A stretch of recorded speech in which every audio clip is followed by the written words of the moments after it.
big console releases that we need to talk about. We have 2 pretty big games to talk about and a couple upcoming games that will be previewed. We have some gaming news. And then in tech, we have the Apple Mac releases. We have to talk about the Ryzen chips, all the Radeon stuff. We missed you a couple of weeks, so we have a lot to go over.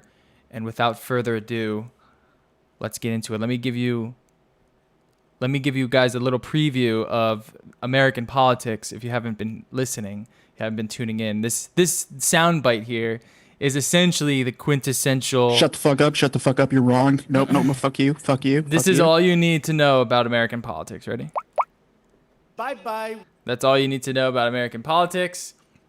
Trump is out of. Well, he's still in there, but he should be leaving quite soon. And that's all we need to say about that. You're wrong. It was illegal. It was illegal. The election was illegal. I have only mail-in voted for 30 years, but it's illegal now. You're wrong. All right. Dude, American politics, it's a fun time to be an American, and that's all I'm going to say on this whole thing. Yeah, it's so goofy. It's like a clown show right now. It's the end game. Well, what makes me mad about American politics is like the media's complicity into this. Like we all have collectively agreed, except for a select few, that the election results are finalized. There's no amount of recounting that can fix it. There's no amount of ballot spoilage that can fix it. Like the margins of ballot spoilage historically will never be enough to turn the tides of the election. Yet the media constantly brings up, hey, the Trump administration are filing this lawsuit and this lawsuit. It's just like, don't even cover it. It's like it's a joke. But that is relevant, to be honest, because that's what he is doing. It's relevant, but he is still the president, and he hasn't given a resignation speech, so that is relevant to what is happening. At this point, you have two. There are 2 parts of it. The one, the litigation at this point is to just try to erode the public's confidence in the entire election system. You have 2. And the second part is, we could be looking at a potentially problematic. If it walks like a duck and it talks like a duck, it's a duck. If it looks like a coup and sounds like a coup, it's probably a coup. Will it be a successful coup? Probably not. Yeah, I don't know. I find but it's weird. The media has been covering it for since essentially the election has ended. And it's been nonstop about coverage, not the coverage of the dynamics of the election, right? There was a lot of weird stuff that went on in terms of the votes. Like the Democrats underperformed massively. And that's something that you can focus on. And that's something that you can really showcase to people, what's going on, essentially what's going on. But instead it's all like the clown show. In the terms of the Senate and the House? Yeah, the Senate and the House. Yeah. Even Biden, I mean, he was projected in certain states to just like dominate. And it was close, but that was both. I mean, I personally, I can't say either of them underperformed when both of them literally beat the record of amount of votes. Sure. Yeah. I think in terms of like percentages, I mean, that's what they're saying. Yeah, they're saying that they underperformed. They're saying that, I mean, they lost House seats. They thought they were going to flip the Senate, and that wasn't a clear win. I mean, the Senate was favored 70-30. And it ended up. And have we gotten a? Well, no, we can't till Georgia runoffs. It comes down to the Georgia runoff that will decide it. Isn't Georgia double runoff? Georgia's double runoff. It's a double. The crazy thing for me is that Georgia was crazy. There's multiple fronts to it. But one, the Democratic Party has no idea what its message is trying to be. And the Republicans know that, and I mean, it's smart of them to do it. They force this idea that the Democrats are socialists, that they're going to take all these things away, despite the fact that the majority of Democrats are heavy moderates. Yeah, that was some very interesting debate tactics of Trump just walking out saying that Joe Biden is more socialist than Bernie Sanders. Yeah, he's Antifa. Which is, there's no universe in which that's true. The man is a fucking moderate. He's almost a Republican in every sense. He's almost, he's a Democrat. Biden's a centrist. Like, if just like he's Obama a centrist. Was. Yeah. That's essentially why he won. It's one of those things, too, where it's like, Well, If the the Democrats bigger want to issue clean too up is their message, it's a bad message, and they fail. One of the things I've seen AOC talk about is they fail at marketing. They're awful at marketing. It's Nancy yeah. Pelosi. Nancy Well, no, Pelosi but needs to I leave. feel like this is also a current part is we're very divisive where I think that's part of why Biden is winning is because he's a centrist. And you Right. have the right is leaning farther and farther right every year and the sectors you hear about from the Democrats are leaning farther left. Yeah. Like the people you hear about are But you the look at extremes are getting more extreme. you look Right. at the issues that were polled and how they came in, and even Fox News was like showing it. A lot of progressive policies are very heavily favored in this country. There's just not a party that's willing to enact on it. The Look at- Democrats are dude. too scared to do it, and the Republicans will never do it because Well, and then there's that, but then there's also like I think we're finally, at least for me, seeing that point of where that all of the talk of Americans being uneducated is kind of starting to show up. oh, Because like, absolutely. dude, like logically, at least for me, like half of these elections have made no flippin' sense to me. Of like, look at Florida. Florida swung hard Republican on everything, but then Raise rose the minimum minimum wage. wage. What? Yeah, What? it's a shit show. It's so Every fascinating state to that watch. could legalize marijuana did, including South Dakota. South Dakota, Arizona, which also I think is still up in the air as to who actually won Arizona still because. But at this point, with Pennsylvania, it really doesn't matter. No, it doesn't matter. But still, I mean, this is the problem with like maybe you don't shit talk a dead senator that is like the hero of Arizona. Yeah, I don't know. Maybe that's just a bad idea. No, I mean In a that's state why you it was need even to win. Maybe don't That's shit why it was talk at all close. because it obviously cost him True. the election. Yeah, don't say bad things happen in Philadelphia and then have Philadelphia have record turnout, which flips Pennsylvania. Yeah, people were like, "Wait a second, there's no way Philadelphia is voting Biden 80-20." I was like, "Dude, You mean I the don't know major anyone that Yeah, voted Trump in Philadelphia." The major mean the- city in which he a said major- bad things happen. right? A major city where bad things happen, where the guy who got chosen is from 30 miles away. I will that'll say, never happen. I Yeah, will right? say, bad things do happen in Philadelphia, though. It is a fucking. Oh crazy no, yeah, city. but I don't We're know. That talking- argument doesn't we're make sense. talking- It's a city. The cities always go Democrat, basically. it's, talking Joe it's like a New Biden. York City. We're talking Joe Biden, whose wife tells him, "You're either a Flyers fan or you sleep on the couch." Oh yeah, Didn't do well in yeah. Okay, he's a Philadelphia sports fan. He's gonna do well in Philly. yeah. True. It's been a wild ride, and I like to see more. As someone who wants more Republicans, like more moderate Republicans in the party, I am just disgusted at what has transpired with the Republican Party and how complicit they have been with Trump's antics. I mean, they should have all Dude, disavowed him this and has just been, broke this it has off. been going on for years. I have friends that are parts that were, and I say were because they were members of the GOP before Trump, and everything that happened with Trump in 2016. I had friends of mine in the GOP go, "This is a bastardization of everything that the GOP that I believed in stood for. It's a shell of its former self." The only thing that really rides I that, remember three in the morning Tuesday night when Trump came out and gave that wacky speech about stopping the vote. I was watching ABC stream at that point. And It they just just cut it switches off. back to Chris fucking Christie going like, "I can't defend that." Mm-hmm. And that's the point you're getting to is when you got Chris fucking Christie sitting here like, I can't defend the Republicans here, man. When you have Fox News and other Rupert Murdoch owned media like saying how it is, like Trump lost, and he's apparently, I feel like I thought I heard something about how he contacted Murdoch, super pissed off that Trump did. yeah, You because contacted they know them each all, other. dude. Murdoch. And I wouldn't be surprised by that. I mean, this is I mean, a man I'll be that honest. is a sore loser. I watched some of ABC. I tried to search through like all of them, Yes. and like some of them were definitely gloating because when he started going about voter fraud, they were all just like, "There's literally no evidence," and they were all kind of gloating just because there were segments where they were telling stories of him calling them.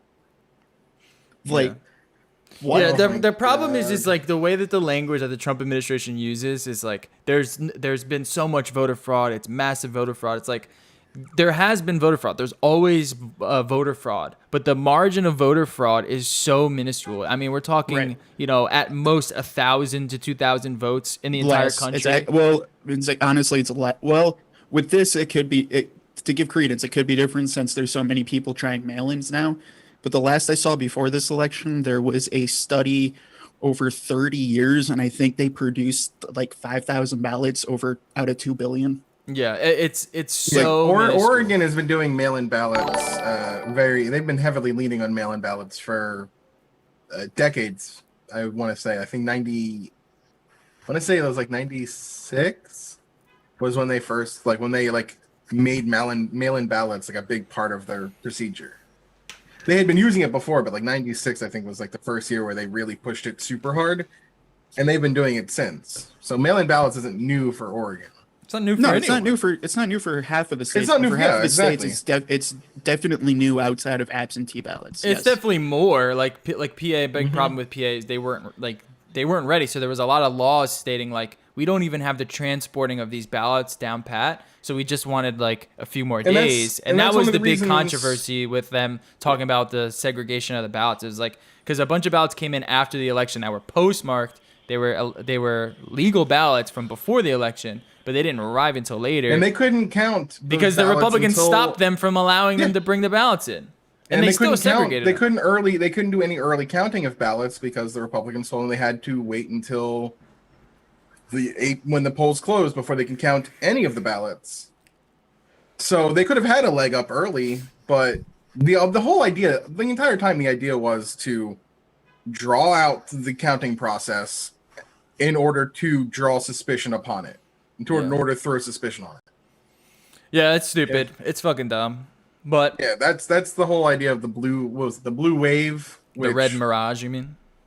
It was more, yeah, it was definitely more of a red mirage than it was a blue wave. Yeah, where it looks like Trump's The gonna win. the blue wave was the idea that the Democrats were going to take back the Senate Yeah. and which- can keep control of that. and which that's another is- thing is you see, It you're telling me all those- might happen, but I really fucking doubt it. You see, that was the funny thing was I saw Mitch McConnell praise all of the Republican senators that won their seats or kept their seats, but then also said that the presidential election was a preliminary. And so you do realize there's not two ballots. It was all on one ballot. So the same people that voted to re-elect those or to elect those new Republican senators, those ballot, like, it just doesn't make any sense. Hey, dude, if you got a split Congress and a split presidency, hell yeah, dude, for business wise. Oh yeah, like gridlock everything. Don't touch No, nothing. like that's Yeah. what like if you're talking business, that's literally what you want. You want gridlock. That's You what don't I even want. want a full Republican. You don't want a full Dem. You literally want gridlock. I want them to You focus want a on lame duck COVID. presidency where nothing moves. Focus on COVID, and that's it. It's not even the lame duck presidency. It's literally just as long as you have gridlock, you're like, sweet, I got 2 free years of nothing's gonna happen. And Mitch McConnell is king of gridlock. Yeah, that's why I don't like Mitch McConnell though. I can't stand him. All right, let's move on. Yeah, let's get some good news. Some good news. All right, so 2 Ubisoft games. I want to touch on them quickly because I think There was a lot.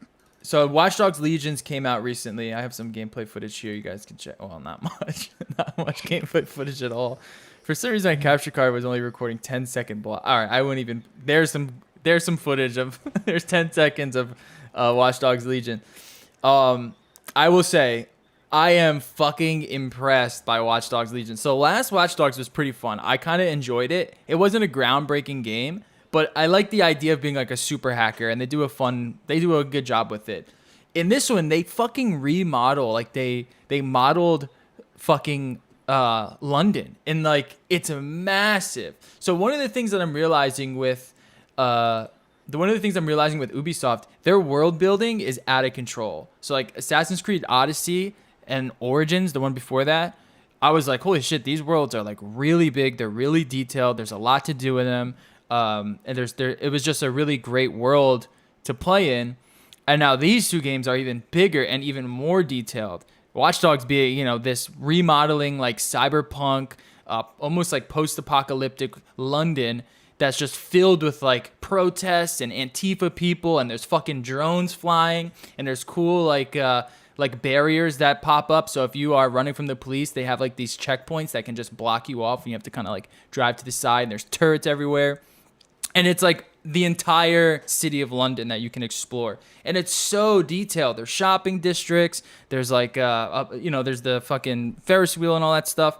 And I just love playing in London and kind of like causing havoc in London. And I was just really impressed at the scale of the game. Not to mention the story is pretty good in this one.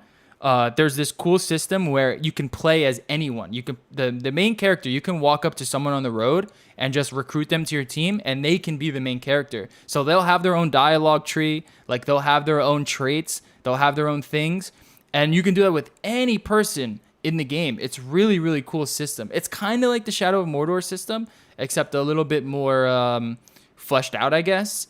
And it kind of brings it all together. I haven't beaten the game. I haven't gotten too far. I've been playing maybe about 10 hours so far.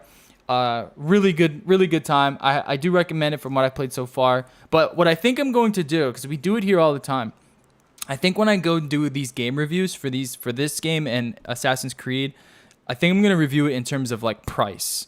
So is it worth $70? Is it worth $60? Is it worth $50, 30, 40, so on and so forth. I haven't seen anyone review games in that way. Have you guys? Or it's like a scale based on the price they think the game is worth. I think that'd be a pretty cool idea for a review scale. What do you think? Yeah. I think they're usually built in to that, but yeah.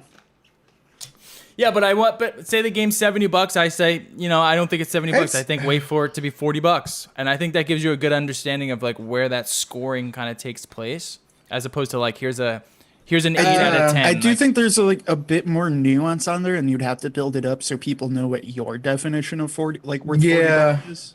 Well, yeah, but that's any reviewer though. At the same time, some people are like, even if the pacing is bad, they're like, this game was 100 hours RPG, 100 hours of gameplay. That's worth $60, and just 100 hours. Was that 100 hours good? Oh, I mean, it's such a varied opinion on what games are worth. Yeah, I think it all comes down to the words in the review, of course. Like, I think it's more useful to have a pricing scale than just like a number score. You know what I mean? I think it would be a good addition. Like a good addition, like where I say, hey, would I buy this game at $60? No. Would I buy it at $30? Yeah. Yeah, that's how I'm gonna score it. Yeah, on like a pricing scale. Like I'll still give it like a numbered out of 10, but I think in there I would be like, at what price point would I recommend picking it up? Yeah. Yeah, well, for Assassin's Creed so far, I'm very happy with it. I don't know what my score would be. I haven't played it. I've seen some review. I've watched a few people stream it. It seems really cool. Like it seems like a big technical demonstration of ray tracing. Oh yeah, I haven't. What I heard, the ray tracing is like really crazy in it. I do think one of the funniest things is anytime you recruit somebody, they always immediately know that apparently you're part of a rebellious faction immediately. Yeah, that's true. Yeah. Do you go up to any random person that you're going to recruit and they're just like, hey, you're with DedSec. How did you know? Yeah. Yeah, and you can you're be not like a very grandma. good at hiding, are you? You could be like a grandma, and let's say that. All right. So yeah, I've been playing through that, and then I just got Assassin's Creed Valhalla. And I've been having a good time with that. I'm very early on. The same thing kind of goes true though. Like the thing that seems to impress me right now is the scale and the scope of this world. It's just so fucking big, man. Like I thought Odyssey was like one of the biggest worlds that I've played in, and I think this even trumps that. Maybe even Watch Dogs Legion. So like whoever is working at like the world building department at Ubisoft, they're doing a great job, because that to me it's like such a big part of these open world games. Like I love having just like a sprawling world, gigantic, so many caves and little fucking puzzles and things to find. What I do notice also about Assassin's Creed Valhalla, it's like a little bit slower. So it's like the hits are harder, you get hit harder, it's a little bit tougher, the attacks are a little bit slower. It feels very much more like a Souls-like. Because one of the criticisms I had of Odyssey was that it just felt a little bit too easy. Like once you kind of master down the combat, you're kind of like, all right, I get it. But this one is definitely, you take one or two hits. There's like a good parry system. And you can, the combat just feels a little bit more refined. You throw that into the Viking setting, you give me a gigantic fucking Viking world to roam around in, and I'm a happy camper. So those are the 2 games that I'll be playing, and I'll probably be streaming. I've been streaming Watch Dogs on the Twitch. If you want, you can head over to our new Twitch page, which is twitch.tv/nolife_digital. And that's the new Twitch page. So we flip-flopped the Twitch pages. I know it's confusing, but I feel like we might as well just get the Twitch page back up anyway. So if you want to go follow Twitch, nolife_digital, or just find No Life Digital, and then you'll see us there. And those are the 2 games. And then in terms of games coming out, we have Miles Morales coming out Friday, and we have what's another game? Yakuza came out today. Yakuza Like a Dragon. Okay, Yakuza came out. Yeah, but that's not like a real Yakuza game. I found out it's like a turn-based game. It's the 7th game in the Yakuza franchise, but it's a brand new protagonist from the first 6, or I guess if you count 0, 7 games even. Yeah, it's confusing. But it's a new protagonist, and I've been watching some footage of it. Despite the fact that it's a turn-based RPG, from everything I've seen, I think I saw the first 3 hours, it definitely looks, sounds, feels like a Yakuza game. So it all has that weird Japanese humor, but now with a turn-based RPG system, which is kind of cool. Yakuza means a beat 'em up. Yakuza's a beat 'em up. I'm hoping they continue that with Judgment, but they've done now, including Judgment, 8 games in that beat 'em up style. I don't mind when they try to do something different. Yeah, you can tell. I mean, I'm hoping my hope is that Judgment stays the beat 'em up style, so they still have a game in that style, in that engine, that's a beat 'em up. Mm-hmm. But from everything I've seen, all the reviews, if you like Yakuza, at least if you like Yakuza, just the whole aesthetic, then you're not losing anything. It's still that same aesthetic, just now it's a different system. Mm-hmm. Okay. And then and Miles Morales, and there's another game, right? There's Miles Morales. Oh, Call of Duty also comes out this week. Call of Duty Black Ops Cold War, which I'm excited for as well. So we got some new games to play until Cyberpunk. So we're kind of. Is Godfall coming out this week with the PS5? Oh, you know what? Let's find out. Godfall, and then there's Demon Souls, right? I don't know. When Demon Souls. I don't know when that comes out. Demon Souls comes out. Yep, and then Demon Souls looks like a launch title. And Godfall you mean as Godfall, well. the PlayStation exclusive that was used in AMD's launch event for PC hardware? Yeah, Godfall because and it's a timed exclusive. It'll be on PC in 6 months.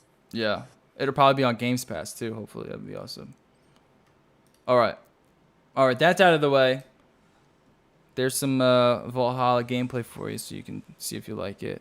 Moving on. No, it's the new Assassin's Creed. I'm interested. I'm probably not going to buy it anytime soon. Yeah, they've all been pretty good, man.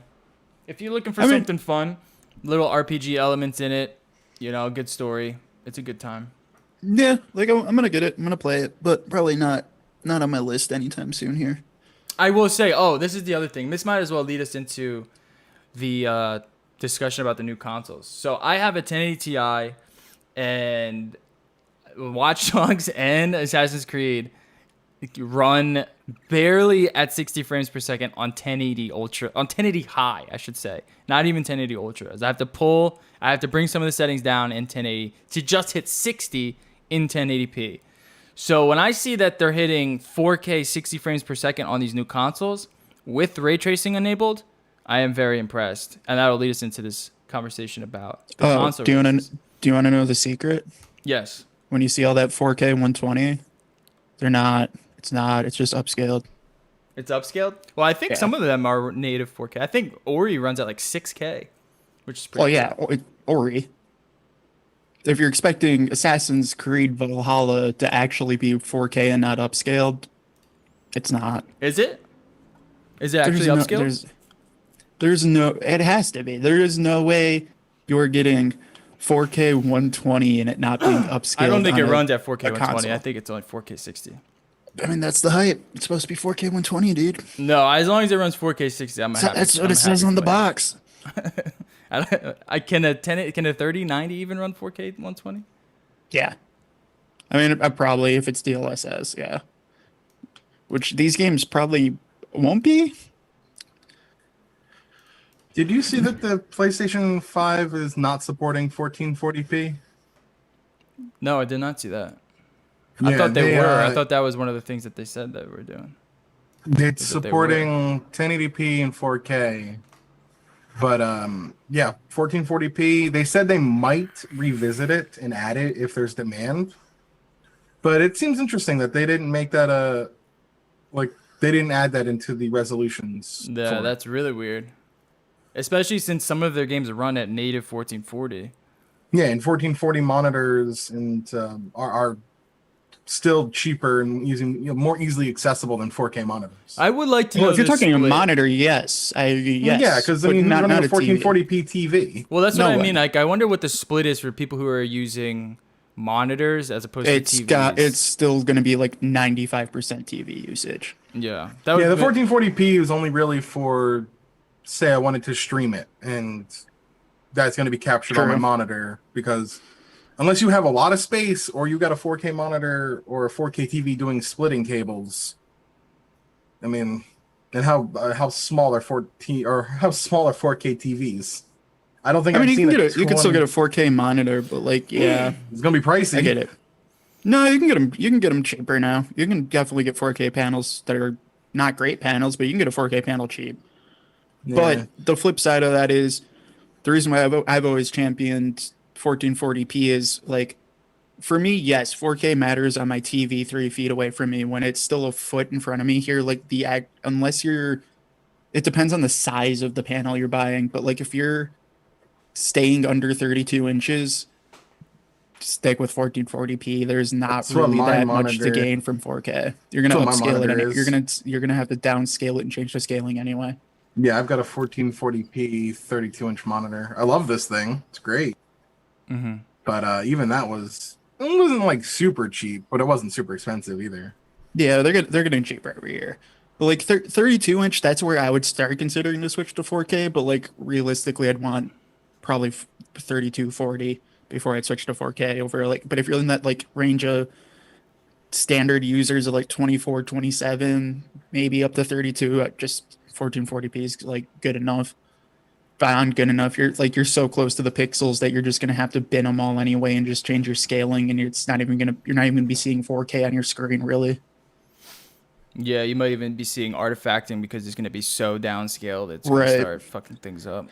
Or if you leave it at actual native 4K, you're gonna be squinting your eyes trying to like read 0.5 text. I am ready for the 4K monitor revolution. I do want like a good 4K monitor. I feel like we've been on 1080p for so long now. Dude, well, we've been on 1080p slash 1440p. I still think the future for gaming monitors really is 1440p for the near future. And it's just the 4K is getting there, but it's still a little bit too expensive to get good. Like good Like a high 4K. Like I was refresh. just talking, you can get dirt cheap 4K panels, and you can get decent production like work panels that are like very color accurate, kind of cheap now. But like that gaming panel, they still cost an arm and a leg. Yeah, I have seen some of these gaming TVs that look pretty interesting too. The 4K gaming Yeah. TVs that are like 4K 144 G-Sync TVs. But that's a whole thing. All right, Well, so wait, let's to- find out if the well- PS4 even has 1440. I don't know if we can. Yeah, find look that. it up, or the PS5, because that would be an interesting argument, because isn't the whole It doesn't support it. that's weird, because isn't that like the whole reason for the Xbox Series S to exist? Yeah, Is that was right. supposed to be the 1440p? Correct. You're right. It's their budget. All yeah, the the S is their budget. It's right, yeah, but it's their budget version.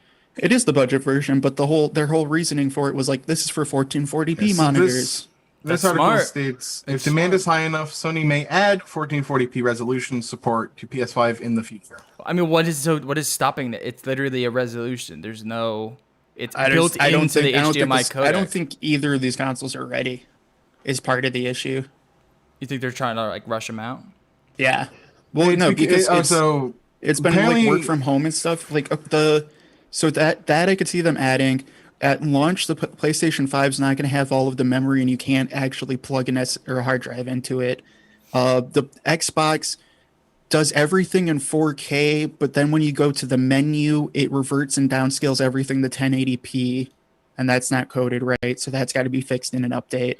Like they're pushing these consoles out as fast as they can to just stay on that date, and they know you're not going to care because there's no games anyway. Yeah, so in an interview with AV Watch, a Japanese publication, the SVP of Global Product Strategy and Management, Hideki Nishino, addressed the matter, stating that there is no PS5 1440p resolution support due to TVs being the highest priority. But if there's enough demand, they'll add it in the future. They might add it in the future. I just don't understand. I mean, they probably should. Like I said, it's built into the HDMI standard. Like, it's part of HDMI. So Yeah, it feels like a there's nothing lost from adding it. Yeah, and it's not like they have to like program it in. It's already there. You just they pretty much just need to unlock it. Yeah, they actually had to go out of their way to make sure it doesn't run 1440p, which is very odd. Yeah, I feel like they'll definitely have to add that, especially when it's just one of those things of the PlayStation 4 does it. And I always, I know that's a weird cop-out answer, but I always hate upgrading to new things to lose features. Yeah.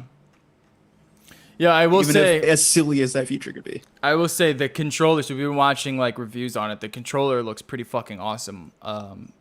Still think on it's the ugly. PS5. Yeah, hopefully they come out with like a black one. But one of the main things with the controller is all the different haptics in it. So essentially they have like this, essentially like a force feedback motor in both of the triggers. And then they have like that switch, an enhanced version of like that switch haptic touch. And from what everyone's been talking about playing the PS5, it like really makes a difference in terms of, you can feel what type of ground you're on. It's just, we'll see if it's going to be implemented in a lot of these games, especially the cross-platform games.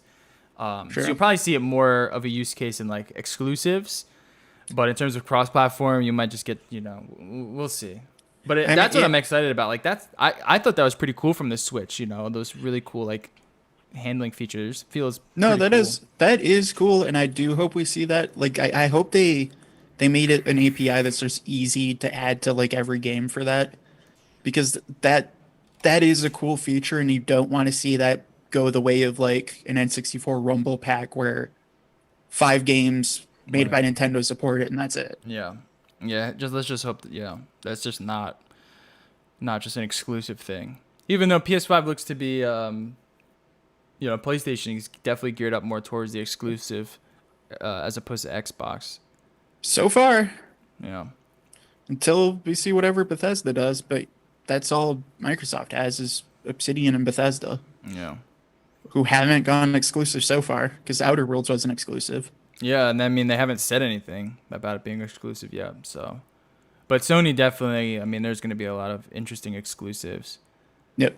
And I think this is what I think. I think you buy a PS5 and then you just get Games Pass for Xbox on the PC if you have a PC and just rock that. And then you have the best of both worlds. If you really want an Xbox. I would do that, or I would probably eventually will buy a PlayStation 5, and I might still buy an Xbox for Games Pass, but just like the Series S. Yeah. Because if you're already paying for Games Pass, you can get it for dirt cheap. Yeah. So might as well.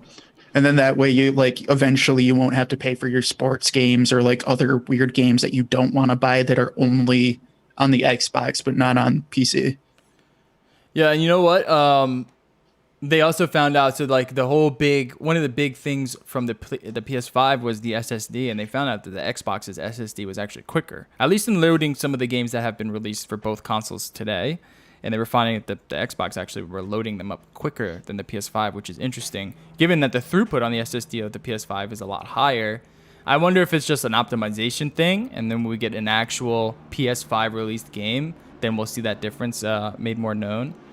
But currently, it's been Xbox taking that crown.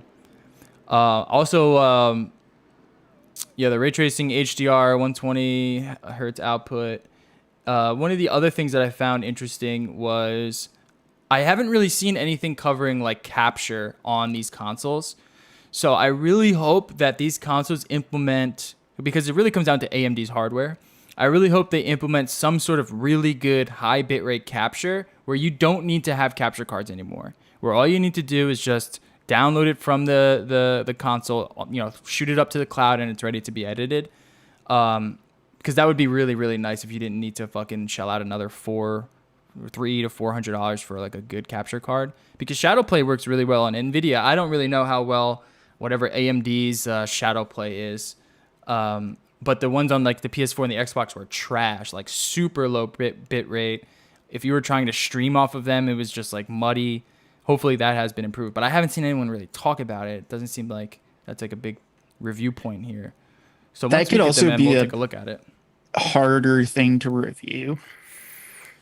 Yeah, I mean, I would compare. I would just I'll probably, when I get them in, I'll see what they are if you're interested in that stuff. Well, yeah, like definitely interested, but I feel like that's one of those. I mean, it's harder to review while you're still under embargo. Mm-hmm. Like you can't really go and do. I mean, you could do recording, and I'm surprised no one's really done that. But it is a harder thing to get good actual streaming data under an embargo when no one can see it. Yeah. When these come out, hopefully we see more on it. If not, stay tuned. I'll have that for you. I don't know when I'm going to get a PS5. I have no interest in these consoles at all until maybe next year.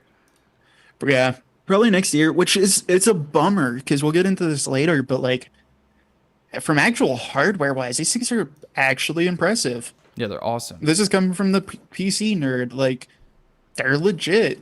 They're still a little overhyped in my opinion. I still really doubt 4K 120 unless it's very basic games.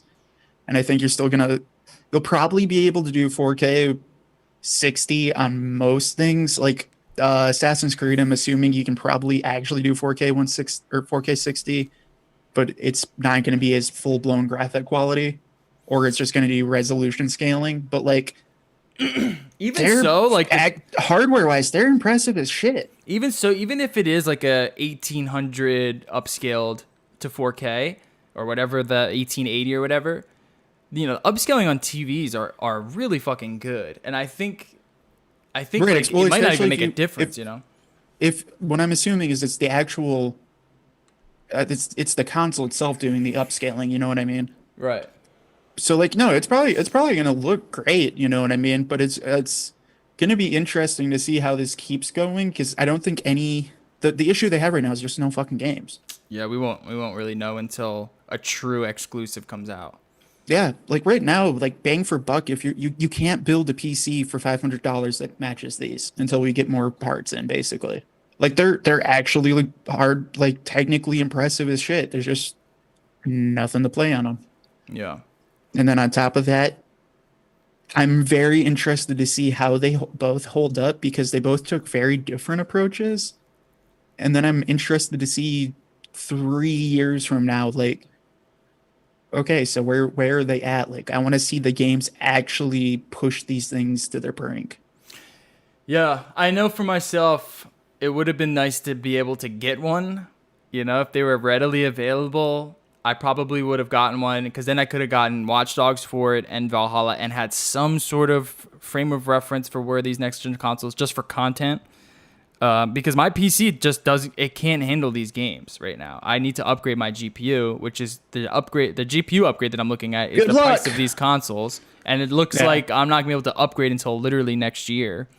If I'm able to, no, unless you have a bot, it's not happening. Yeah, I did try to set one up and then I just gave up. We're getting AMD graphics cards like soon, and I think they have a bigger stock than Nvidia had. And they're warning everyone that they're going to be sold out in probably about 40 seconds. Yeah, you need a bot. You're going to need a bot. Which sucks. I mean, it fucking sucks. And I hope these scalpers get screwed on it. Even though I appreciate the hustle, but I hope you guys all get fucking screwed. Same thing happened with all we'll get to later, but all the CPUs, they're already gone. They were gone in a minute. What are they going for anyway? Last time I saw PS5s were going for about $1,000. Oh my God. It's crazy to me their CPUs are going that quick. Oh yeah, they're gone. That's fucking nuts. They're insane. They're really good. But yeah. Yeah, but that's more of like, at least with the GPU, just swap it in. A CPU, I mean, I would need a whole new motherboard. That's a whole build setup. Dude, people were waiting. Damn. Yeah, people just want to spend their money right now. These tech companies cannot supply it fast enough. I mean, you've had millions of nerds locked in with no new hardware the entire pandemic. Hell yeah, they're gonna spring for anything the second it comes out. I will say, if you're one of the lucky ones who got a 3080, 3090, or even a new console, you're going to be able to play Cyberpunk pretty soon at the highest fidelity. And I'm very jealous. I don't even know, playing these games, I don't even know if this is going to be able to run right, which is disappointing. Hopefully we can get some sort of next-gen something on No Life before Christmas. That would be ideal. Sure. But And I don't know worry, about that. if you didn't get one of these new GPUs, you're not gonna have that experience either, because as a not proud 20 series owner, these cards suck. You're not getting ray tracing in Cyberpunk. I'm literally, unless you bought a 2080 Ti, you might be able to do 1080p. Yeah. Yeah, and if you have with the 10 series, I don't know. We're getting to the brink where I'm like, fuck, do I really want a console? Like, am I at the point where the consoles are beating me? This sucks. All right. Oh yeah, no, wait for a graphics card, or I might switch to full team red. We'll see. I want to wait. I want a graphics card now, but I might have to wait for fucking till like February. Oh yeah, I'm might waiting even until I just die. see hard numbers on the AMD cards, because For sure. And I'm gonna have to wait till February anyway. We'll talk about that. We'll talk about that in tech. All right. No, there's a lot of tech news to get through. So Godfall is console exclusive to PS5 for 6 months. Oh, thank you, PS Life, for telling me I'm using an ad blocker.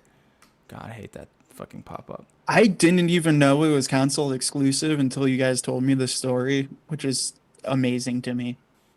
Yeah, 6 months. And it does look like a really good game. Looks but pretty yeah, cool. I think I think they needed to lock it up longer than 6 months. So I didn't think it was exclusive at all, because again, going to weird tech stuff, AMD literally for PC gaming parts used it as an example of like, hey, cool, check out this cool new game running on our card. Yeah. So if you want to play it on PC, you gotta wait a few months.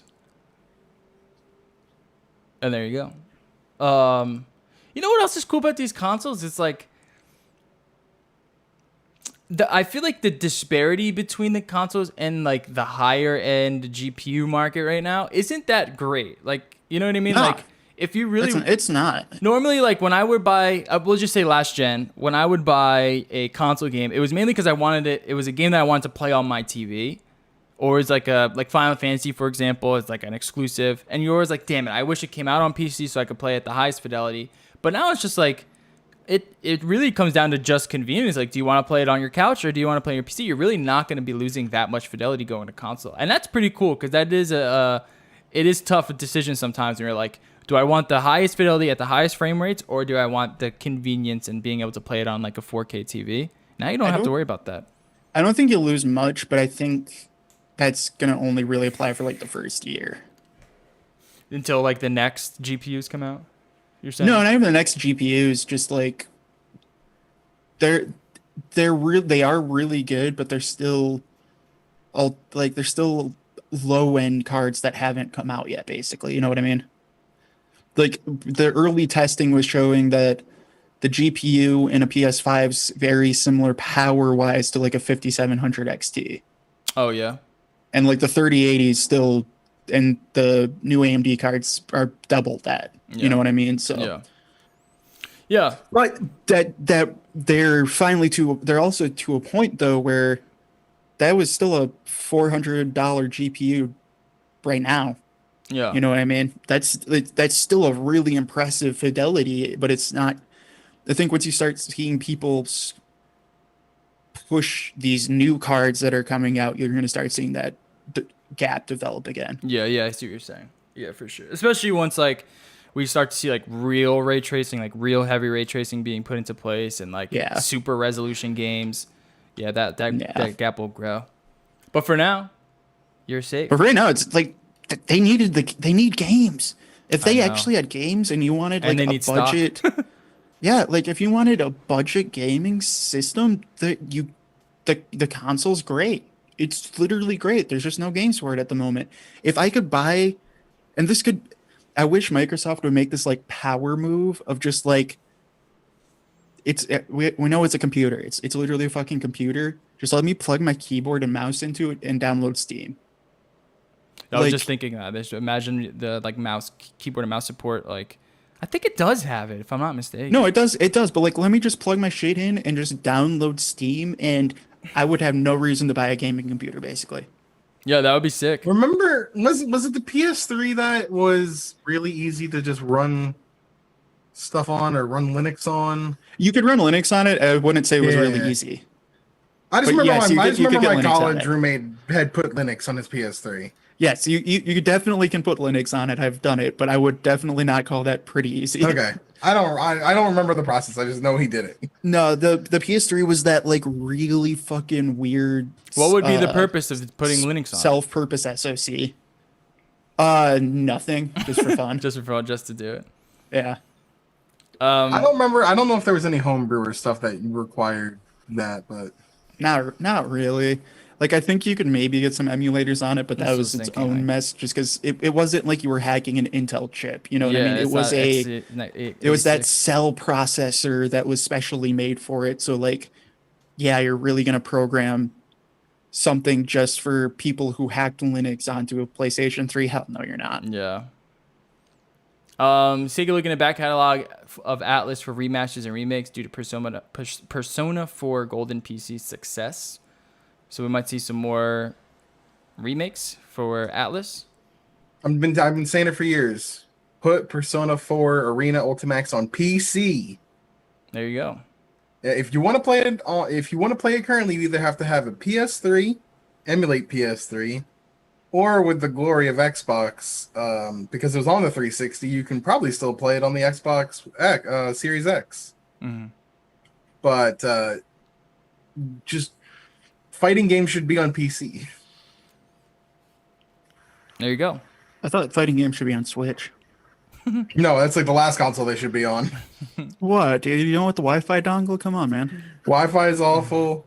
The quality just doesn't look that great, and I don't know, dude. I what got fight 1,000 stick are you hours gonna on. use? I'm not gonna use a Switch Pro controller to play a fighting game. I got 1,000 No, dude, hours I'm on just a gonna- Pro I'm- controller on Ultimate. I don't know what you're talking about. No, dude. You just use the Joy-Cons, and Joy-Con drift gives you character. I can't do quarter circle forward. I can't do my dragon punches because the drift goes left. I'm stuck to only doing backwards quarter circle. No, dude. It's character building. You'll find a way. It just adds a new, fresh mechanic to the fight. We're at my QCF. Welcome to QCB. PS5 Remote Play is coming to PS4. So if you have a PS4, you can send your PS5 game to your PS4 to play maybe in your bedroom, so you don't have to have two PS5s. That could be cool. I will say this is cool because, like, normally, a new console that plays old games, your new console, you try to sell it, trade it. I don't know what you do with it. This actually gives Sits it in the a new closet. life. I will say, guys, Well, yeah. I hate to rain on your parade. I've done the PlayStation Remote Play. It is not good, so don't expect it to be anything useful. It's very frustrating. It's laggy. There's a lot of latency. It's not as good as like a I don't know, Stadia. But it could. I mean, if they got it there, that would be pretty sick. Yeah, 'Cause that would be great. That's part of my thinking of why this might be the first time I ever buy both. Is just because Game Pass is really good and you can get the super cheap one, real dirt cheap, and then you get xCloud too. PS5 to only this is the big story. PS5 to only have 667.2 gigabytes of usable storage on its SSD. Won't support expanded storage at launch, reserved for a future update. So this is big. I mean, especially in an age of like 100 gigabyte games. After Call of setting Duty, it up, 130 gigs. Let's go. yeah. After Dude, Warzone it's- is eventually going to take a terabyte. Come on. Dude, the fact that I'm still absolutely mind blown that Warzone literally is over about 40% bigger than World of Warcraft. it's huge. Yeah. It's gigantic. In terms of like map sizes, it's not the biggest either. You know what I mean? I will say it does run it's well. nothing compared to like WoW. You know what I mean? Yeah. Like if you're talking like a map size or like scale of content in game, like it's ludicrous. Yeah. I wonder what's Even like other battle royale games, you know. what's the Oh yeah, list what's like? Fortnite? 5 gigs? Yeah. I wonder what the listing is on the PS5 SSD for read write. It was like five. Fast. It was like 5 GB or something. So as long as Yeah, as long as you have a good connection to download your games, maybe that makes deleting and reinstalling them not as much of a pain in the ass. you're never gonna have internet good enough to worry about that for how fast that SSD is. I'll put it Okay. that way. Yeah. Like to actually max out that SSD, you would actually you literally would need like a 5 GB per second internet connection. So you're more limited to your internet connection than you are to Yeah. the read write speeds for Yes. installation. Yeah. Yeah. But Which what is a you good could thing. do, That's a good thing. if you could is, offload yeah. it, if you can offload it to like an SSD and then just transfer it That where would you be need. better, but yeah. They did say that I think they're looking at whether or not they will let you put your save data onto a USB, which not a lot of data, but you could still save some data that way. What would be the point of that? Just like your save game Not files. having your save data files In the cloud? on the SSD. It's not a lot of data, but it's still, Right. if you have It enough adds small up. games, it could add Well, no, up. because like the old ones used to do that. Like PlayStation 3, I would Put it on USB. no, I want to put it on USB, but you know, like I'd uninstall a game and then reinstall it later, but I would still have the save data there. Oh yeah, So I for could sure. just pick right back up, you know. Yeah, I'm wondering. But that would eventually start taking up, you know, it'd start super small, like a megabyte, but eventually Yeah. by the end of your console's life, it's like, oh, there's 10 gigs, there's 20 gigs. I'm definitely interested in seeing what SSDs will be supported when they eventually do expand the storage. Yeah. Will it be some kind of proprietary SSD you have to buy through Sony? Like Will Xbox. they do it where you could maybe get an SSD external where you could have a good amount of space? I think there's a drive, if I'm not mistaken, right? Isn't there like a slot for a 2.5 or something? An It SSD. might be in that article, but I'm not I don't sure. remember. But that's not a lot of storage for a 1 TB system. Coming to you, and you know that's a few games at most. So they're definitely gonna need to open that up. This was from Mark Cerny's Road to PS5 talk in March, where he confirmed that few, if any, SSDs existed on the public market that could match the speed requirements of the PS5's custom SSD controller. Due to Sony's custom work on the SSD, not just any M2 SSDs will slot in. And with few options available right now that could even conceivably work, Sony is opting to leave the expansion bay inactive. So there is an expansion. There is an expansion bay.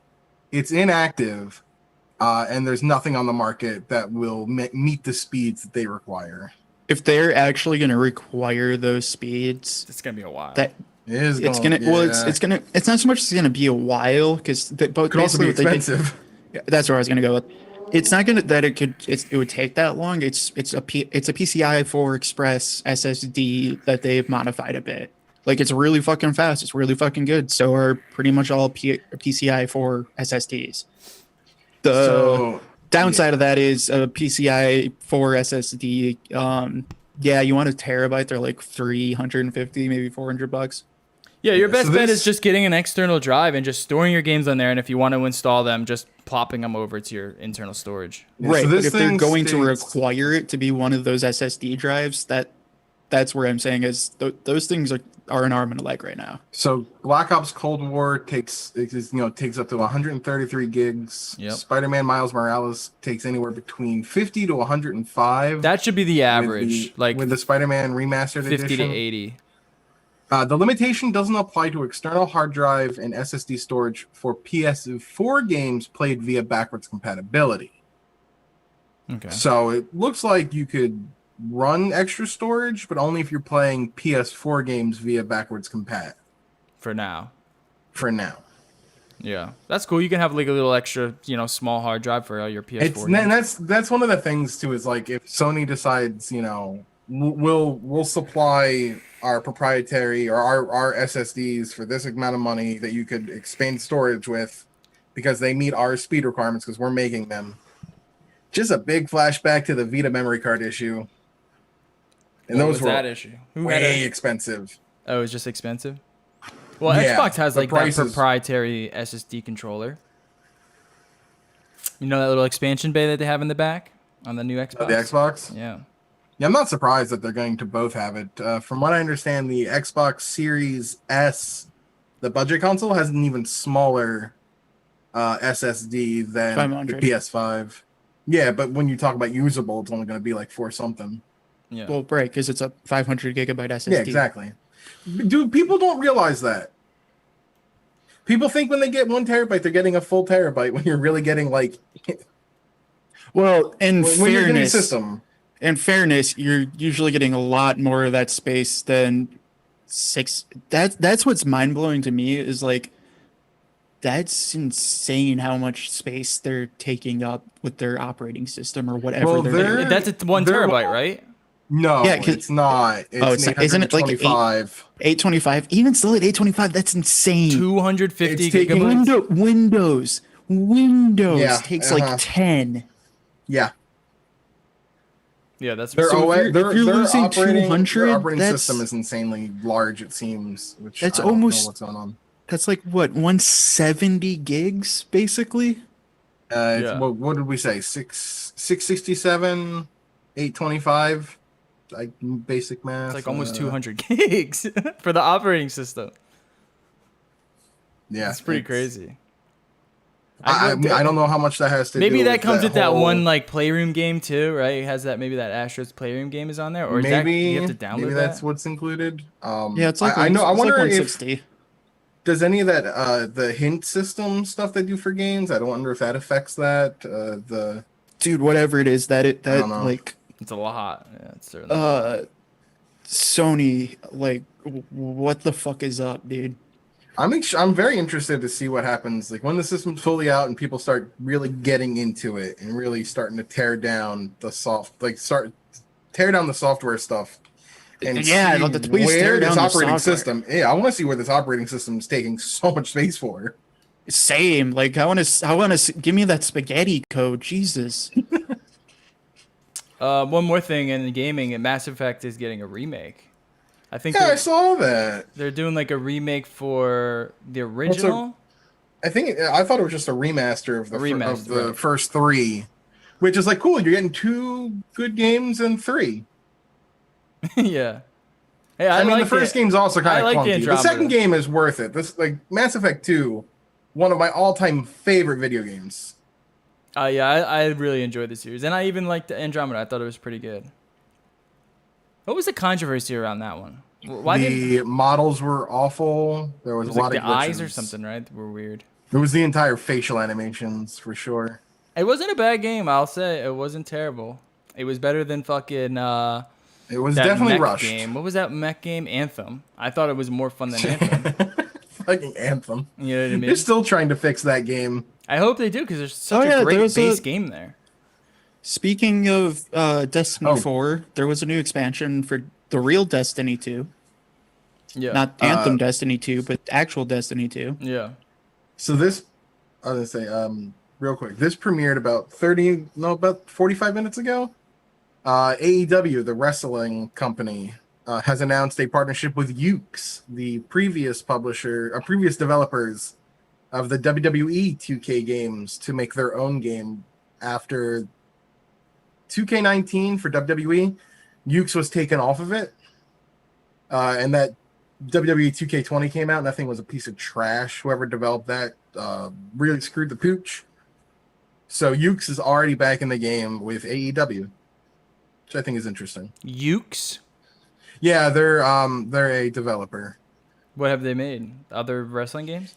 Ukes have made a bunch of wrestling games. They've been around for a while. I'll tell you right now what they've made. Guess They've what? they've done WWE games since there was WWF in 2000. They've done a lot of those games. They did UFC 2009. Actually, they've done UFC games since 2009 And they're up to the latest one? 2013. Oh. So it would be 2009 Undisputed, Undisputed 2010, and UFC Disputed 3. Okay. They did what else did they do? They did Evil Zone on the PlayStation 1, which if you have never seen Evil Zone on the PlayStation 1, that's a video game. What do you mean by that? It is a What is hidden that? gem of a weird fighting game. Okay. Okay. It's really silly. It's a 2-button fighter. There's only 2 buttons. But there's a Word. charm about it that's actually really good. But it's a really bad game. Okay. But that EA, was 99. the NHL re-upped with EA. Take that as you will. Oh, exciting! Awesome! We love to Yeah. hear that. Well, I mean, I don't know if that's a good thing or a bad thing at this point because it's going to be the same damn game and it's going to be boring. But between Madden and NBA 2K, they're both still racing to see who's making a worse series. It's I a thought there joke, was man. It's a fucking joke. I thought maybe I can't remember if I saw something in the news a while back about the NFL license with Madden, but Didn't they renew it? did they? I'm trying to remember. I feel like they would. It's one of those things where like that's where it's kind of a bummer that EA still has the license, but at the same time, like Whoa, whoa, whoa! who else is going to magically make a game engine for hockey?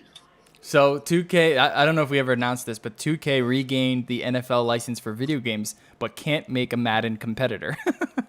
That was from July. That was from July. So if Maybe you want like a that's what it might football have been. simulator, then EA still holds the patent or the If the they license could for make a Blitz. like Football Manager though, Oh, sure, that could be cool. Actually, it would be kind of. I mean, I That feel would like not them, but EA tried that once. I'm trying. yeah, to they remember. had I think it was- the coach. Game. yeah, I remember that, and that was weird. But I like with the the success idea of- of it. With the success of Football Manager, the soccer one, they could probably do that. Oh yeah, like I feel like it's not the main sector of games, but I definitely like that's what I always liked Still- of those games is like, yeah, dude, I want to be an armchair GM and prove I'm smarter than the GM of the team I'll still take because I'm a an Lions arcade. fan and we will never win anyway, so I have to do it. Yeah, you need to fire Matt Patricia. No shit. But yeah, they I would still like to play an arcade style like football game. Oh yeah, they're like There's a a NFL market Blitz. for it. Dude, there's a There- market yeah, there for is. any NFL game other than Madden, to put it simply. Like I don't what happened to what happened to all the arcade style games? Like I mean I see a few They of them, had, but they they couldn't look get a really patent. bad. They couldn't get the license. No one wants to play an NFL game with, number one. You want to play with Tom Brady. You want to play with fucking the pros in there, and then I they just can't I do really it. liked NBA Street, and then they make these like weird like super. They're think- like chibi. They're like that WWE battleground shit, and it's like this doesn't look good. I don't want to play this. I think what ultimately ended up killing them was just success. Like, I don't know if they were successful enough in comparison to the quote unquote real games for them to like sit there and develop resources for it being its own game and not just, okay, build it in as a feature. But they never Alright, built it in so as a what feature. you're saying to me is that Mario needs to come back with the Mario Mario- basketball game and the Mario soccer game and the Mario Mario NFL? hockey game. Yeah. Yeah, the Bring back Mario Olympics, the Olympics. Strikers. Yeah, Well, bring dude, back like, Mario Strikers. Mario Tennis was awesome. I will. Yeah, admit. like the Olympic series games, just bring that back with everything. bring on the Mario hoops. Like that would be cool because yeah, that's part of me what wonders is like that if that's what they wanted to do with the street Dude, games, Mario they just never did. Blitz. Mario Blitz, where you just see Mario pile drive Princess Peach. Yeah, I see that. You probably see that in your fucking search history, don't you? Not in my search history, but it definitely exists in the internet. I'm sure. All right, into tech. What should we Oh, start with? we're first? here, We are here. What do we start with? Let's talk I about your mean- camera. huh? Let's talk about your camera Oh, first. okay, yeah. I phoned it in this week. I So got stupid. back and I just didn't want to set up my real camera, so I phoned it in. Welcome to using my phone as a webcam with Epoch Cam, recently acquired by Elgato. There it is on the screen, by the way. And It has a free version. You could try it out for free, but it's kind of limited. If you want it, it's like $8. It's a one-time purchase, which is pretty cool. Yeah, Um, you get 1080p output from your phone over Wi-Fi or cable or NDI signal, and even Wi-Fi NDI. Yeah, and if you have any sort of modern phone, it'll probably be better than any webcam you have. You know, C920, save the C920 because that's pretty good. That's a pretty good webcam. That is, but I feel like if you have a new enough phone, there's not even a reason to get a C920. Oh no. Spend $8 and you have a. You Unless have you a need to C920. always use your phone while you're Skyping, you know, that's the only reason why you wouldn't do it. But other than that, even like the front-facing camera, as the camera is pretty cool. You know, it's pretty dope. It's pretty cool, and the latency, the lag, there is basically none, which is insane. I don't know how they're doing it. Dude, it's actually it's wild to me because right now It I'm on doesn't make Wi-Fi. any sense. I'm literally on Wi-Fi. There is no. I have this phone is plugged into 0 wires. I don't even have it charging. It's plugged into nothing, and like there is no fucking lag. All right, let me put it into perspective. I'm using NDI. NDI is the standard, the broadcast standard to send video footage. I'm using NDI on my second PC here to stream over and view the image on the streamer. So I'm gonna say scroll, and that's when I actually scroll, and then you're gonna see the latency. So ready? Scroll. That's how much latency is on a hardwired connection from a PC to the Ethernet, hardwired on NDI, their broadcast standard. That's how much latency there is. So I don't know what Epoch is doing to effectively have 0 latency. It's very minimal. It's absurd. I'm interested since Elgato bought them out, but like you know like that the Asun Mini Cine and stuff like that where you can you can send an HDMI signal to your phone over Wi-Fi or Bluetooth from your camera. Please, like, just work with them or something. Like, if you could plug like a Cine and get this level of no latency, that would be fucking insane. Yeah, I don't know why they haven't been able to do that. I mean, it's crazy how fast the latency is. So how was the setup? I mean, did you have to set it up through NDI or do you set it up through like its own driver? I just downloaded the drivers. I don't have the setup as an NDI since I'm just talking on Zoom. Yeah. Because like that's why I wanted to check this out and kind of use it. Because like if you wanted to use this as a stream, like normally I'd have my real camera above this, but like then you can just pick the camera up and use it as a second cam, like just like that with no latency or anything like that. For $8, this is insane to me. Yeah. Like not saying it's like that great a quality because it's not, but compared to just like your C920, if you're just Skyping over Zoom or something, like. Let's say you bought an Apple MacBook and they have the really shitty webcams, but you got a new iPhone with it. The iPhone's a better webcam. Yeah. Yeah, like, and I've seen for some $8, it's insane. on Epos Vox's video. The quality was really good with like the newer phones. So I can imagine if you have like one of these newer iPhones, it probably looks really fucking good. And it's pretty cool for $8. Yeah. I just have an old iPhone XR, and it's like when I'm doing self-recording here, it's like this looks. In the computer over there, I have a C920 still, and they're basically the same thing. Yeah. So like, dope. If your phone's like honestly, if it's an iPhone 8 or newer, there's no reason to buy a webcam. Yeah, and this does work on Android too. There's more features if you have an iPhone. It's a little bit better on iOS, but like seriously, if your phone is within probably 4 years, but I would preferably 2, don't buy a webcam. Yeah, and here's a cool setup they have on the website that shows like just using it as like a second camera. So if you have a camera set up, you're doing streams or you're doing like you're teaching and you want a camera to like focus on like a book or something, like there's a lot of good scenarios where you can use that second camera even if you have a webcam, you know. Well, the other thing too, I've been thinking of doing some cooking streams again at some point. And it's like taking it into the kitchen. Shit, I can literally I set my phone up as an NDI signal and just like if I want to show something, just pick it up and fucking show them to it. You know what I mean? Or like stuff like it's just adding an extra level of flexibility that's kind of wild to me. Yeah, it's pretty cool. Especially because of how if your phone is new enough, because I think it really also off of reviews I've seen, it really depends on how new your phone is how good the latency is going to be. But I mean, like this is a 2-year-old phone. Now, if your phone's 2 years old or newer, like maybe even 3, I'm assuming even on an iPhone X, like 10 or X or like the 8 or whatever, like it's not going to be latency. Yeah, it's pretty cool. All right. Moving on to what should we do next? Maybe Well, we should do you want to just do it in chronological order. Yeah, let's do Yes, that. please. So what I was cannot next? talk The anymore. CPUs? The AMD was, yeah, I think AMD was first. But no, dude, I'm still mind blown by this Epoch Cams shit. Yeah, it's pretty cool.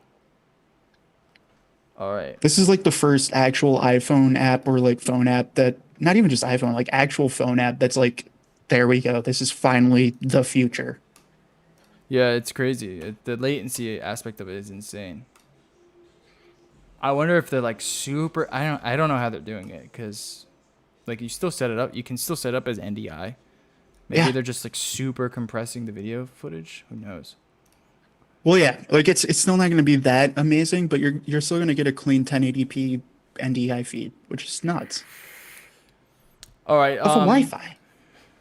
So the Ryzen CPU, the 6,000 CPUs, right? Well, no, the 5000 CPUs. Actually, I think the graphics cards were before the CPUs, but I think we could lump them all together. No, So I don't the think we talked CPUs about the were graphics first, cards. weren't they? Oh, I mean, see. we can lump them together because the, All right, the we'll lump graphics them cards were together. first, but then it was the CPUs after. All right, we'll lump them together. I'm trying to find. So here are the 5,000. I guess I can bring up a fucking benchmark. Yeah, or if you want to talk, well, okay. So basically, AMD graphics cards were announced to compete with a 3070, a 3080, and a 3090. So they're going after the top end, and it's kind of wild and very interested. I do think we might have talked about them, but if we didn't, that's the overview. Very interesting. We'll see how they actually go. But then the CPUs they announced a month ago, actually launched, Yeah. and he we'll get into this with a second story too later. But dude, Intel's fucked. Mm-hmm. Like that, I can't say it nicely. I can't be like nice, like try to. I don't know, dude. It's fucking wild. I have to swear, dude. They're so screwed. It's insane. They're getting beat on every single front you can imagine now. I don't know. I don't know what they have up their sleeve. I mean, it looks like I think Rocket Lake is the next one, and it doesn't seem to be. It's still 14 nanometer. It doesn't seem to be that much of an IPC uplift as AMD was in this generation. It's the sixth generation of 14 nanometer plus plus plus plus plus plus plus. Yeah, I'm just gonna show. yeah. Show some of those benchmarks because if you're into gaming, that was always the mainstay of, well, you still buy Intel for games. Can you find like I a have Linus's CS:GO? video right Just here. find a CS:GO benchmark because it's Here's Grand absurd. Theft Auto, and you can see the 5600X outperforming the 10900K in performance, and then yeah, they'll find the CS:GO one. Oh, this is now gaming though, because Intel. Okay, so AMD is for a couple years now has been better for multi-threaded, but they've been slower at single core and they've been slower at gaming. These new CPUs are just better. Yeah, I mean, look at the Like, Counter Strike 1080p. Dude, the Counter Strike's insane. They're getting like 700 frames per second. Yeah, on a how much is this 5600X? It's like $300, right? The 5600X is a $300 CPU. Yeah, $300 CPU. And against the 10900K is supposed to be 500, but since there's shortages, it creeps up to 600. Not anymore, probably. yeah, it's pretty insane. The benchmarks. Yeah, it's fucking insane how good these CPUs are for gaming, but also for everything. Yeah. Like if the 5900X is a 12 core CPU, 24 threads, priced 550, so it's about the same that you're going to actually find a 10900K retail for. Literally in every single way it's better. Yeah, It's better in every benchmark except for maybe QuickSync, and even there it's close because it's hard to gauge QuickSync's usefulness now that everyone finally does GPU rendering. Yeah, I mean, QuickSync is essentially useless at this point. You know, especially the only time you would ever use quick sync is if it Is was in a laptop. faster if it was faster to use it rather than a dedicated GPU, which is never really the case. It's nice to have, but it doesn't work out that way. The raw power of the Ryzen chip is just going to blow it away.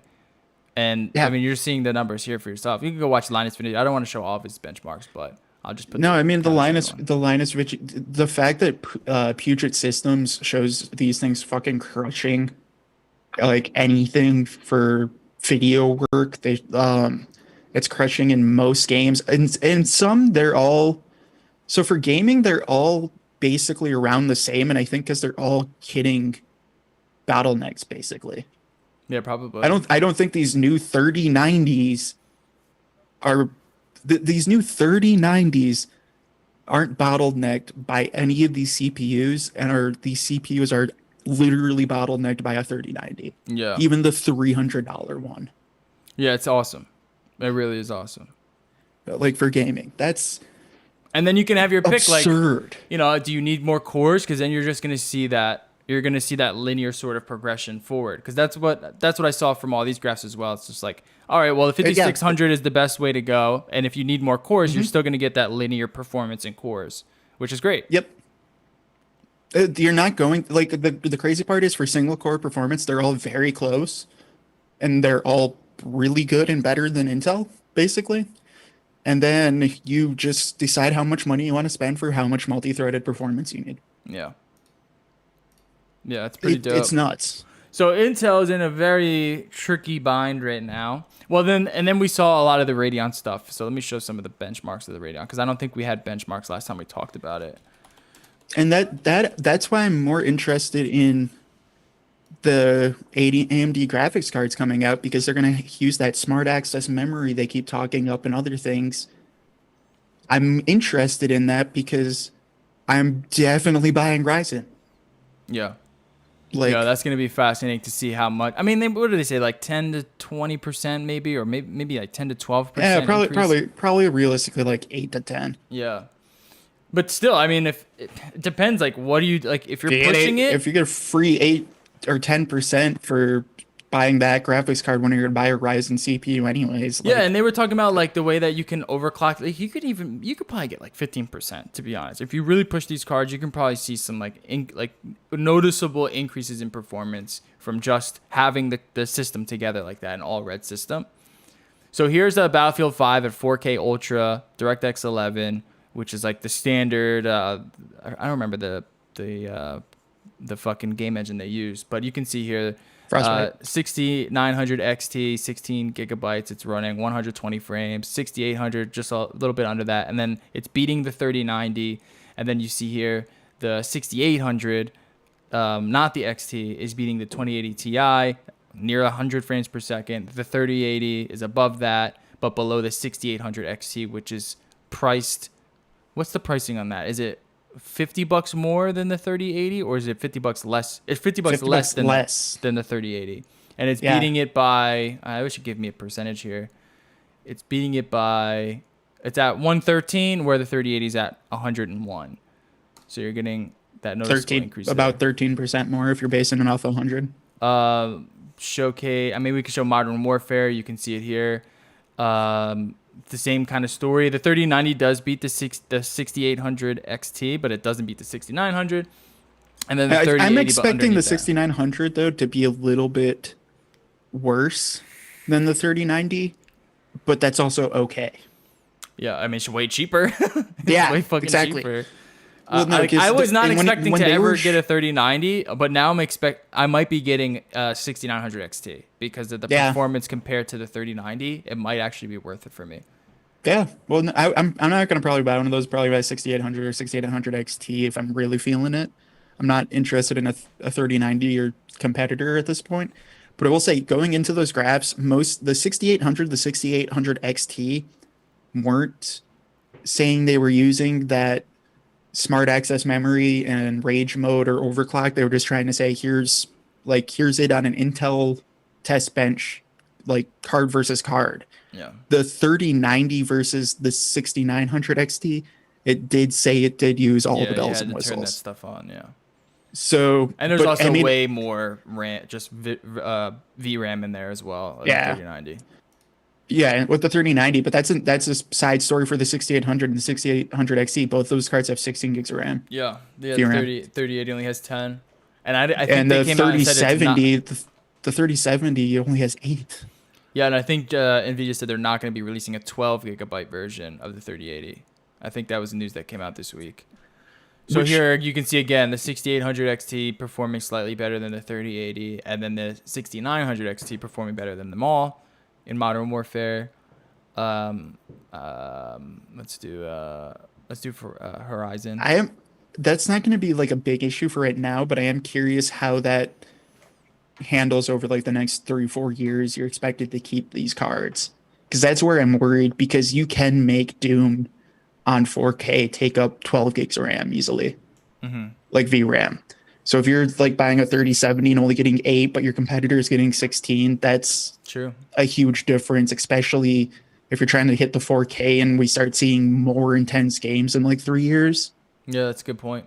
Your 6800 might still be kicking, but your 3070 might need a new one. Like I'm interested to follow that battle over the next couple of years. Well, here's Forza Horizon, where the 6800 beats the 3090, and the 6800 XT beats the 3090, and the 6800 beats the 3080, which is pretty cool. You know, that's definitely what you want to see. And then Yeah, but that's the benefit of it being Forza meant for AMD's consoles. yeah, that's very true. And then here's the Doom ones, where the 3090 slightly performs better than the 6900, and the 3080 slightly performs better than the 6800 XT, mind you. And the 2080 Ti is like massively underperforming all of these. I mean, if you bought a 2080 Ti, rip. But that's what a 3070 is. Yeah, But true. I the mean, 2080 Ti is still better that's a than good point. in fairness, a We didn't even 2080 talk Ti about the is still 3070. better than a 3070 because you got those extra 3 gigs of VRAM. Yeah, we didn't even talk about the 3070 because that came out last week, I think, right? The week before. I don't Release, remember. yes. The 3070, great card. It's a 2080 Ti. For $500, that's awesome. It's a fucking fantastic card, Yeah. but it also might have competition. Yeah, it's pretty cool. It's a pretty competitive GPU market. I wasn't expecting to go Radeon, and now I'm It's a looking at a competitive 6900. high-end market. Oh, sure. We gotta wait to actually see, because this is where we were talking earlier about, like, these consoles are a fucking amazing buy at the moment, and it's mostly just because right now every decent GPU that's coming out that you can't get your hands on is $500 at the cheapest. Yeah. The price of a console is the cheapest of these new GPUs. I'm very curious to see how they stack up to like a comparative sort of build, PC build. We're right now, We're not the gonna know. PC We build's just- expensive as shit. Yeah, we're not basically. going to know until we get a 1060 or a 3060 or a You're gonna need a 500. A 3060 and the next version of the 580. Yeah, it's going to be an interesting race. But like I said, like I was not expecting to go Radeon. I've been kind of just like, yeah, we'll see what happens. And then after the Ryzen benchmarks, and now we're seeing what their benchmarks have said. We still need to see third-party benchmarks. You know, Right, looking for at the the Radeon 6900 for $1,000, beating out the 3090, which was a card I never expected to ever buy. Right, the Titan series, like never Right. expected to go there. But now it's But if like you- for $1,000 you can get that same performance. That's that's appealing to me Yeah. as someone that was gonna spend around $600-700 on a GPU anyway. You know what I mean? An extra Right. couple $100, and you basically you have all the fucking GPU power you could ever Even if need. it's not the same as if it's just in that realm of like Right. within a couple of percent competitive, Right. and it's $500 cheaper. It's out of control. Yeah. There's That's no absurd. reason to get a 3090. And then it's at still any- AMD, so the shit's gonna be on sale $50 cheaper in 2 months anyways. I really hope so. I hope that remains to be true. Same, but like it won't for all of the cards, but there will definitely be third-party cards that are gonna start getting real cheap. Yeah. Yeah, it's pretty fucking awesome. And then here's the division where you can see that the NVIDIA cards do outperform the AMD cards here. So we're gonna, and this is DirectX 12. We're gonna see. I mean, we're in the 4K. We're finally in like legit 4K. If you want to get into legit 4K, we have a path forward here with a whole array of GPUs, over 60 Legit frames. 4K 60 ray tracing on all the bells and whistles. Yeah, you can do it now. we actually have a legit path to 4K, which is awesome to see. Let's see some monitor pricing come down a little bit. And then we're off to the races. I would love to have a 4K setup here. I like 1440. I'm waiting still. But as someone who does a lot of video editing, 4K video editing, it would be nice to have that native 4K video editing experience, and then also be able to play in 4K. So I'm ready to upgrade to that 4K world. That's where I'm split, and I'm probably going to stay in that 6800, 6900, 30, maybe a 3080, but 3070. Right. Probably, I could maybe see myself going for like. That's why I'm interested in those AMD cards, as they split the 3070 to 3080 gap. Right. And I want to see what they really do, because that's where I'm the most interested. Of like, yeah, I'm fine if I got a 4K panel to do 4K video editing work, but I'm not going to game on it. I'm going to still probably game on a 1440p, just because I can turn on all those bells and whistles we were talking about with 4K. But I could still do it at 144 hertz instead. Yeah, and to be fair, most of the games that you play aren't necessarily like these fucking like Valhalla and shit like that, where they're completely unoptimized. Oh, yeah. They're heavy. They're very graphically intensive.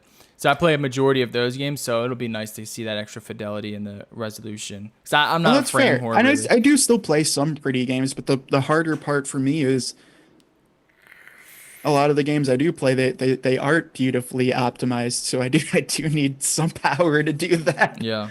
But for me, the biggest thing is just like 4K is very interesting, and I do like it. But again, it's going to that idea of like, when it's this close to my face, like I'm not gonna buy a 32-inch or 40-inch monitor anytime soon. I want a 4K panel for reference video editing. Mm-hmm. But gaming, I would love like a 1440p, like 200 hertz. Like, yeah. I want that refresh rate over pretty, basically, because I think for me, at least, 1440p is definitely pretty enough where I want the feel now too. Yeah, and now you can get that at over 100 frames. And that's exactly nice. No, and that's where I'm the most excited. Is like, I want that, because 1440p is still very pretty, but like, to me, once you've gone like proper 144 or like higher than, let's say, 100, it's hard to go back where that is part of the immersion. You know what I mean? Like, if you can say, cool, I'm locked in ultra quality, but it's about 150 frames and I'm never going to have screen tear. Like, my monitor is going to refresh with it perfectly. Like, that feel of it does add to the immersion of the game for me. Yeah, I'm excited, man. It's just we can't get anything right now, so we're gonna just have to fucking wait, which is the biggest issue in all of tech. You just can't. I mean, I bought an iPhone on launch day. I had it reserved. I bought the iPhone Pro Max. I got my case in today if you wanted to see the case. But I bought it on reserve. Like, Sprint hits you up. They're like, "Do you want to reserve the phone? We'll save your place in line." This is how, if you wanted to know how big it was, and this is how. I hit that notch still, dude. The notch still bothers you? And then here's the comparison to the 10S. Yeah, especially when you see like the case, and it's bigger than, it's like the size of like a $50. It's like a silver dollar right there. Oh, you're saying this part? Yeah, dude. I see just what you're but then even like on the phone, notch. the phone bump is better when you put it in a case, obviously, but it still kind of does annoy me.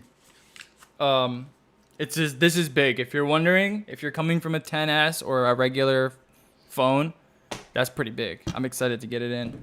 I don't know when it's gonna be here though. Like I was saying, like, I got it reserved. I was immediate on it, and I think I'm still not gonna get it until like the end of the month. So everything's just backed up. And then we're going to our final products here.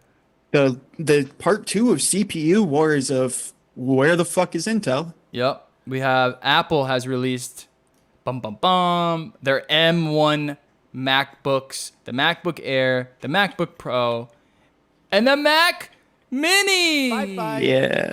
There we go, man. I mean, I thought this was a fun little keynote, man. This was pretty exciting. I didn't expect to see the Pro or the Mini, to be honest. I thought we were going to see the I Air. expected an Air and a Pro. I did not expect a Mini. Yeah, I was expecting the Air and maybe some like little dumb shit, but maybe even It an makes iMac.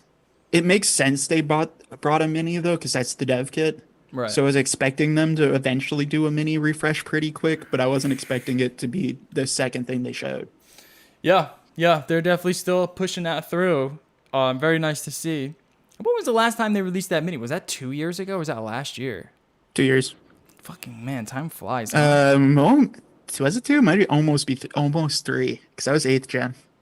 Oh in my parts. god, dude! It feels like it was not that long ago. Oh, it feels like it was that long ago for me. Really? I put off buying one. I didn't buy one and wanted to wait till they had a better CPU in it. And, well, here it is. Here it is.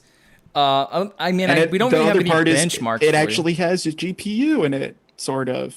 Yeah, I mean it from the Not leaks. really. Well, from It's from the leaks that we've seen, it seems like it's okay. Like the GPU is okay. It's better than any integrated Intel option that we had Yes. previously, which is It's nice. still Even any it's- Ryzen option, right? It's right. It's still integrated graphics, but it's the best integrated graphics I've ever seen. Yeah. But when we were just talking about all these beautiful 3080s and 6800s and beautiful Right, 4K right. everything, this is a joke. Yeah. So that's it's still not a true GPU, if that makes sense. Yeah. But really, that doesn't necessarily matter in an Air. You know what I mean? Like, that's why I Right. think the Air was the most impressive to me, because now it's not that It's not. compromising.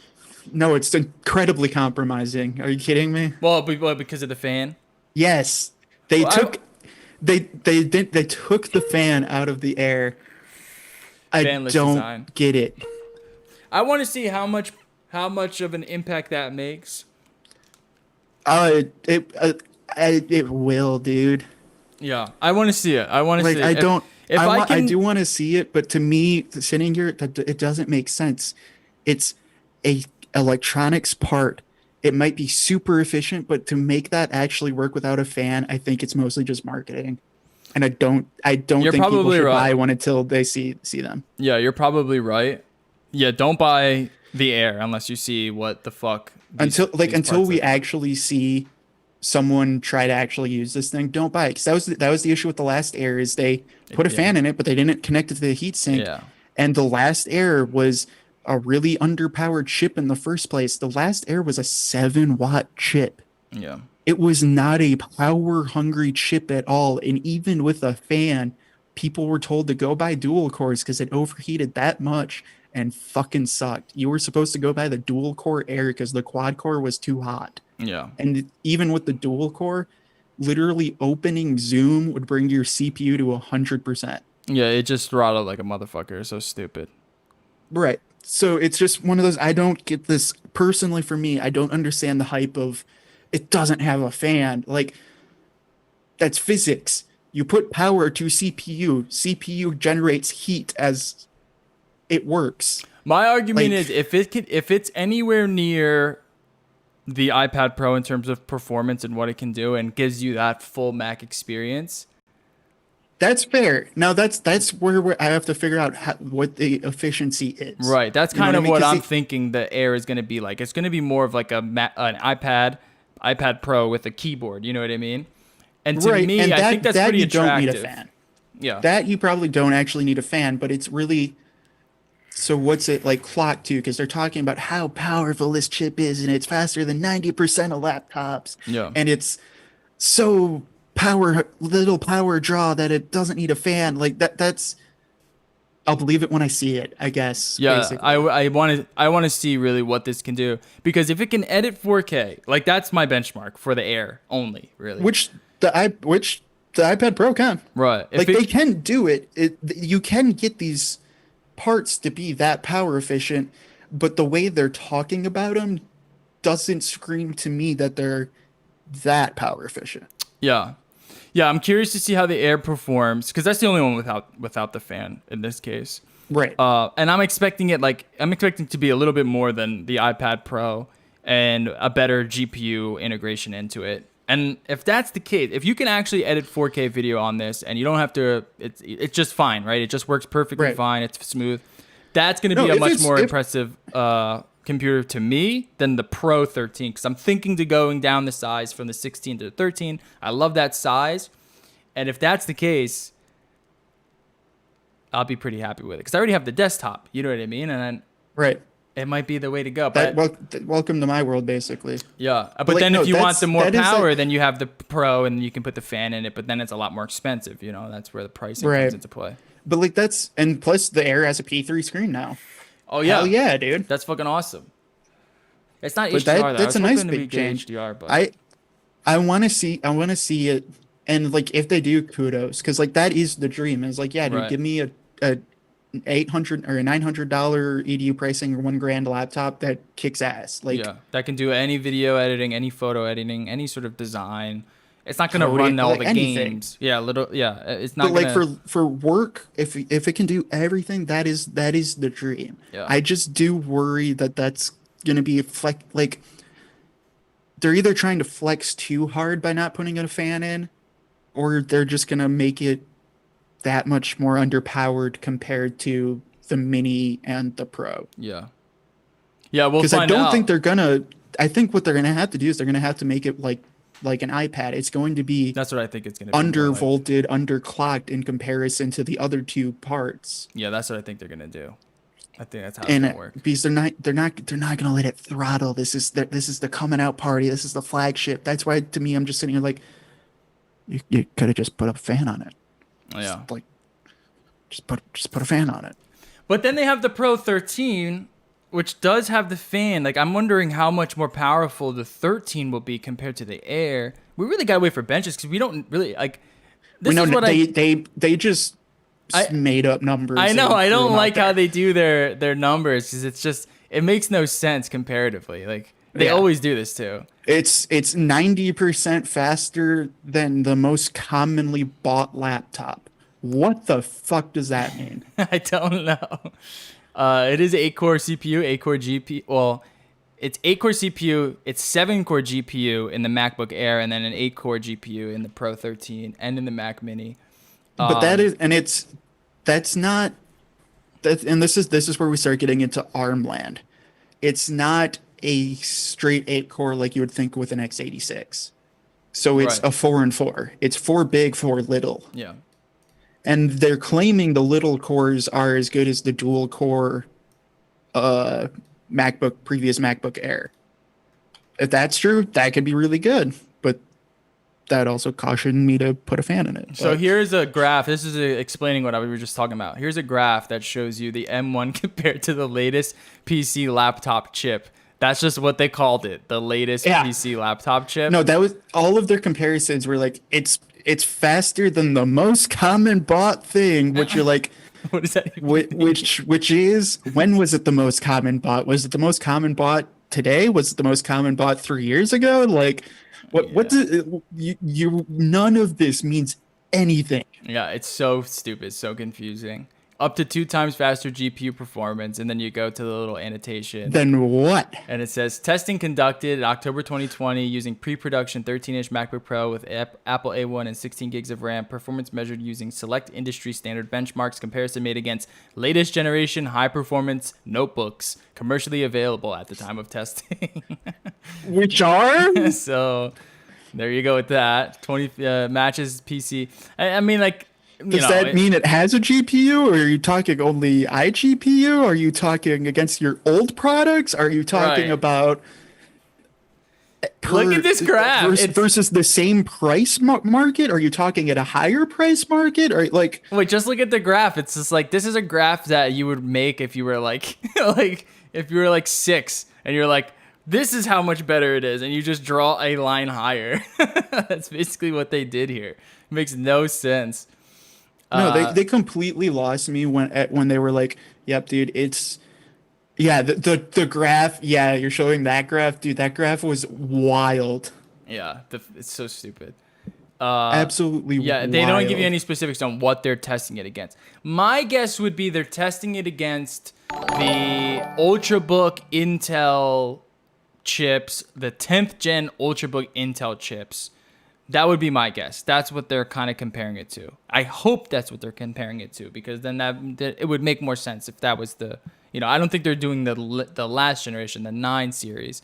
I think it would be the 10 series, whatever the Ultrabook, like the 10510G or whatever the fuck. Are you talking the cards are. 10 nanometer parts? Because I don't know if they're testing it against the 10 nanometer 10th gen parts or the 14 nanometer 10th gen parts. I don't know. Who the fuck knows? Because no, not there was the a 10 small nanometer. there was a small launch of the 10 nanometer parts, which the running joke is they literally made one in China that one person bought so they could say they made it. Oh, true. Yeah. Yeah, I don't think it was the 10 nanometer. It's probably the 14 nanometer. But even there, that's not but the flip side is I we're don't also think they're gonna see- comparing we're it gonna against see any new- Ryzen, Exactly. That's what I was just going to get to is, but we're also in probably about 2, maybe 3 months, we're going to see those new Ryzen chips too. Yeah. But see, in the this is the laptops. thing. This is what I think is interesting. If it's comparative to Ryzen, even if it's slightly underpowered, it's If still it's pretty comparable good. at all, hell yeah, brother. Yeah, like that's Like, still pretty fucking good for what 'cause you're still getting that Apple pack. It's you're paying for the hardware and the screen, of course, and the speakers, but at least if it's near that performance, then you're like, all right, I'm not losing out that much in terms of performance to get the more expensive laptop with the nice, aluminum body or whatever. yeah. And that, I mean, we really don't know too much right now. We just know that they launched an Air, a Pro, and a Mini. Let me show the Mini off because the Mini is pretty. I'm probably fucking buying the cool. mini. I'm buying the mini. You should, yeah. You No, I'm definitely buying should. the mini. For the price that it is. Are you gonna go with the base model?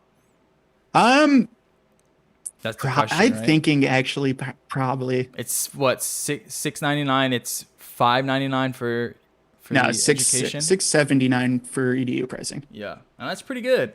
That's But pretty good. it's if they're, which it sounds like they're theoretically all the same computer. I'm just gonna buy the cheapest, probably go base model since it is a Gen 1 launch. Right. It's everything is. I want to code on it. Basically, you just wanna play I want to around with learn. it. I want to learn the new Apple Silicon coding system, Yeah. and like that's very interesting. I'm gonna do that, but like probably just gonna buy the cheapest one. And if it ends up being everything I hoped for, cool. If I feel like I need more, then cool. I can buy another one later down the road.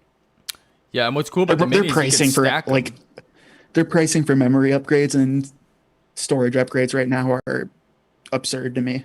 So I'm probably just gonna stick base model. Yeah, what's interesting is they're calling it unified memory, so I'm assuming the RAM is shared between the GPU, the CPU, the GPU and the CPU. I believe so. And you're with all of these. The crazy thing too is when they're showing the Mac Mini, I'm pretty sure they're actually just using the same logic board, like that's about this big in all of them, Yeah. and it's everything soldered to it.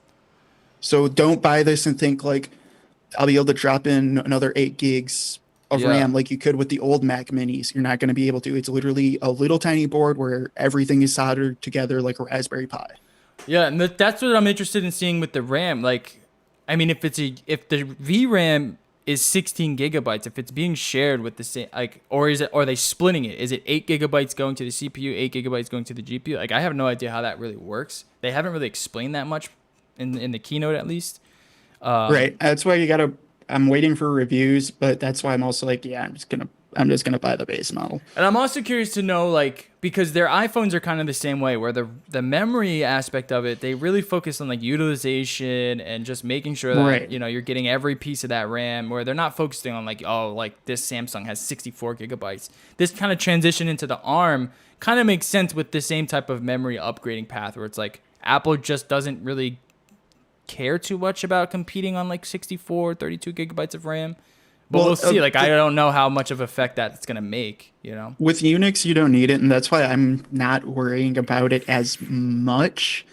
Because, like, okay, so in theory, like, your iPhone obviously doesn't need it. Your iPad and their normal stuff obviously doesn't need it. Like, an iPad Pro's got, like, what, 3 gigs of RAM in it? So, yeah, something like that. Like, you're gonna need more for desktop applications. Like, once you install Chrome on it, it's probably still gonna take up 3 gigs of RAM. You know what I mean? True. Yeah, true. But, like, how much is all of it going to need? It's still gonna need a lot, but it's a little up in the air to me personally of like do I really need to go RAM crazy? Yeah, and like how Probably much? not, but I don't have a like if it's a choice between 8 and 16 for me, I don't care then, and I'm not going to spend $200 to get up to 16. Yeah, I'm curious to know how much of a Like if you're difference not that saying, 16 gig is gonna cool, make. here's right, because like even on the Pro, like the MacBook Pro, it's still 8 or 16. There's not that 32 gig option. There's not that 64 gig option like there used to be. Yeah, So I'm willing to rough it because it's just going to be a work computer for me for now, and like yeah, we'll see. We'll find out. for my work coding. Yeah, dude, I'm not I don't need the same that I need with everything else, but we'll see when I start trying to video edit on it too. Maybe who knows? Maybe I will want that extra, but for right now, I'm debating. We'll see. But I Yeah, probably won't. I'm definitely not upgrading your SSD. upgrading the SSD. Yeah, that's really good shit. They love Oh it's no, out of dude, I'm control. doing external for $400 sure, extra. dude. $400 more for the 1 TB. It's so Dude, it's not even nuts. that. It's $200, and on the Air and Pro, it's $250 to get an extra 256 gigs. Yep, that I could makes literally sense. build a PCIe 4.0 1 TB enclosure for $250 and Yeah, run that it through makes Thunderbolt. sense. That's how it is. It's crazy, man. It's fucking nuts. So I am yeah, very excited about these products, though. I I'm can't wait to see them. I same. want to see But yeah, benches. totally doing base memory and just building an NAS for it because Oh yeah, yeah, yeah, I could get 8 times the amount of storage that's almost just as fast for the same fucking price. yeah, yeah. You don't need. And like honestly, dude, like I don't know how much storage is like a factor in what you do, but like I throw everything in the cloud anyway nowadays. Like my phone, I have like 20% storage taken up, and I've had this phone for a few years now. The same with my laptop. Everything just goes in the cloud these days and just Yeah, offload it. I'm not as much cloud for that stuff, but like for what I'm going to use for this, no, I don't need a fuck ton. I'm excited. I was really excited about the Air. Them throwing the P3 display on there really made me happy. Yeah, And I mean, then we'll see the if chip. it's like an iPad and you don't actually need a fan, it That's could pretty be really cool. fucking sick. Yeah, that could be really cool. I just I need to see the proof in the pudding first. You know what I mean? Like I Oh just yeah, for don't. sure. I'm not buying it. Yeah. Their history of overheating MacBook Air products is yeah. You know, I'm curious to know if that whole debacle is what was really sort of like the launch point where they were like, let's get this shit out early because Intel fucking sucks right now. We want to get away from Intel. Like, I'm wondering if that's the case. So they're like, we don't want fans in the lower end base models. We want them to run like iPads. Intel is just not performing the way we need it to be at that level. So let's just rush these out. Let's get these out as soon as possible. Let's get it, spend some resources on there. And in the meantime, we'll focus on our services. That's kind of that's kind of how I think Apple has been running these days.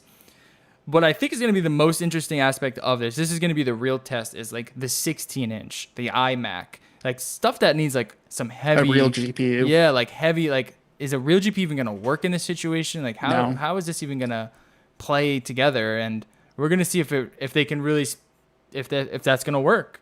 No, that's the big worry, and that's why they're gonna try to give themselves as long as a transition as possible. Is they don't have the GPU chops right now, and you can't just shove a NVIDIA or AMD GPU on these ARM Yeah. systems. I will say it is nice for them that, gaming isn't really a concern when you're buying a Mac. Like that's one benefit they have. You're not really looking at like gaming benchmarks, which is Right, but like possibly the most intensive thing you can do on a laptop. that pro user though, like Oh the yeah, Mac no. Pro and stuff like that, they are gonna have to try to figure out something. Yeah. Yeah, we're gonna see. I mean, do they just throw more cores at it? Like, I don't know. I don't know what they're gonna do. No, I mean that's why I think they're giving themselves like 2 or 3 years, especially probably three. Like they're saying 2 to 3 or whatever, and I think it's gonna probably be more like 3 or 4. Well, definitely now after COVID. Yeah, especially that of just it's just buffer for them because they're from everything that I think and have been able to tell, they're fine CPU. Like Right. they're fine CPU wise. Yeah. Like they're gonna have no issues being competitive there. They might not be like the top tier like they are right now. And these new CPUs are 5 nanometers. It's really fucking cool. Yeah. But like they need that 3 extra years to just be like, cool, okay, they're in the AMD spot now of like, all right, our CPUs are sick. We have to invest everything into making our GPUs Yeah, they need good. to. Especially now. I mean, so many people are used to everything running off GPU, decoding everything off GPU. The GPU has played such a major component in, PC building for the last 10 years. To try to like really transition away from that, being like, no, well, you can do a lot of this just based on the CPU power that we have. It's like, I don't know how well that's going to go over on the pro side. I think the pros, like you said, they're going to want to see the bench numbers. They're going to want to see those Blender numbers, those compile numbers, and we're going to see if their GPU can decode as fast as whatever Radeon and Nvidia is doing, which Yeah. it's probably going to be a few years from now until we see that. Well, okay, so I'm curious. Let's see if we're gonna have to start following when leaks are coming out, because the interesting thing too is this is a new chip. This is different than what was in the dev kit, and the dev kit was competitive, but that was just the iPad Pro kit like chip. Yeah, it was like yeah. So I'm curious. Do you want to look at like these leaks? The leaks from this? Yeah, I'm trying to find the leaks now. Let's see. Does anyone accidentally put a Geekbench 5 score up for They did. I saw something a few days ago. M1? I don't know. They said they were the silicon leaks. Okay. There's a Qualcomm M1, so this will be that great. We have multiple M1s that are all ARM chips. Lovely. This will never get hard to find. I keep typing silicone and not silicon. I forget where we saw it, man. It was a while back. They were Geekbench. Were those off of the dev kit? Because I if don't those remember. might have been off the dev kit. All right, here they are. I found them here. Apple Silicon MacBook benchmarks just leaked, and they blow away Intel an A14X leak hints at killer performance. So was that the chip? The A14X was the dev kit chip? No, the dev kit was a A12ZM bullshit. It was the iPad chip. All right, so this is the 14X. It was the iPad leak. Pro. And the numbers comparatively, oh my god, fucking digital trends.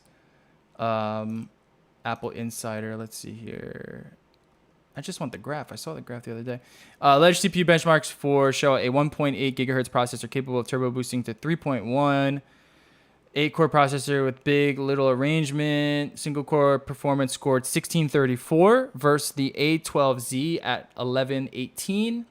And the A14 scored 1583 points for a single core test, which is expected single core. So the A14X was 1634, and then the multi-core was 7220. And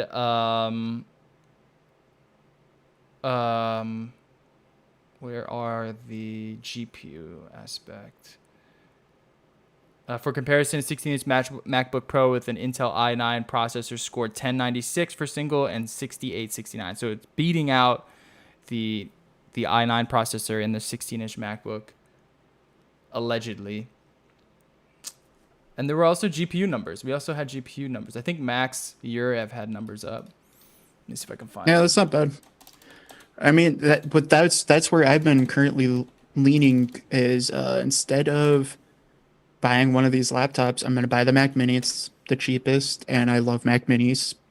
The fact they updated the Mac Mini, I'm very, very happy and excited, Oh, yeah. especially because it's still a little bit more expensive than I wish it was. I wish we got back to that $500 dirt cheap Mac Mini, but like, if you can get it down to like $650, like hell yeah, dude, I'm totally buying one.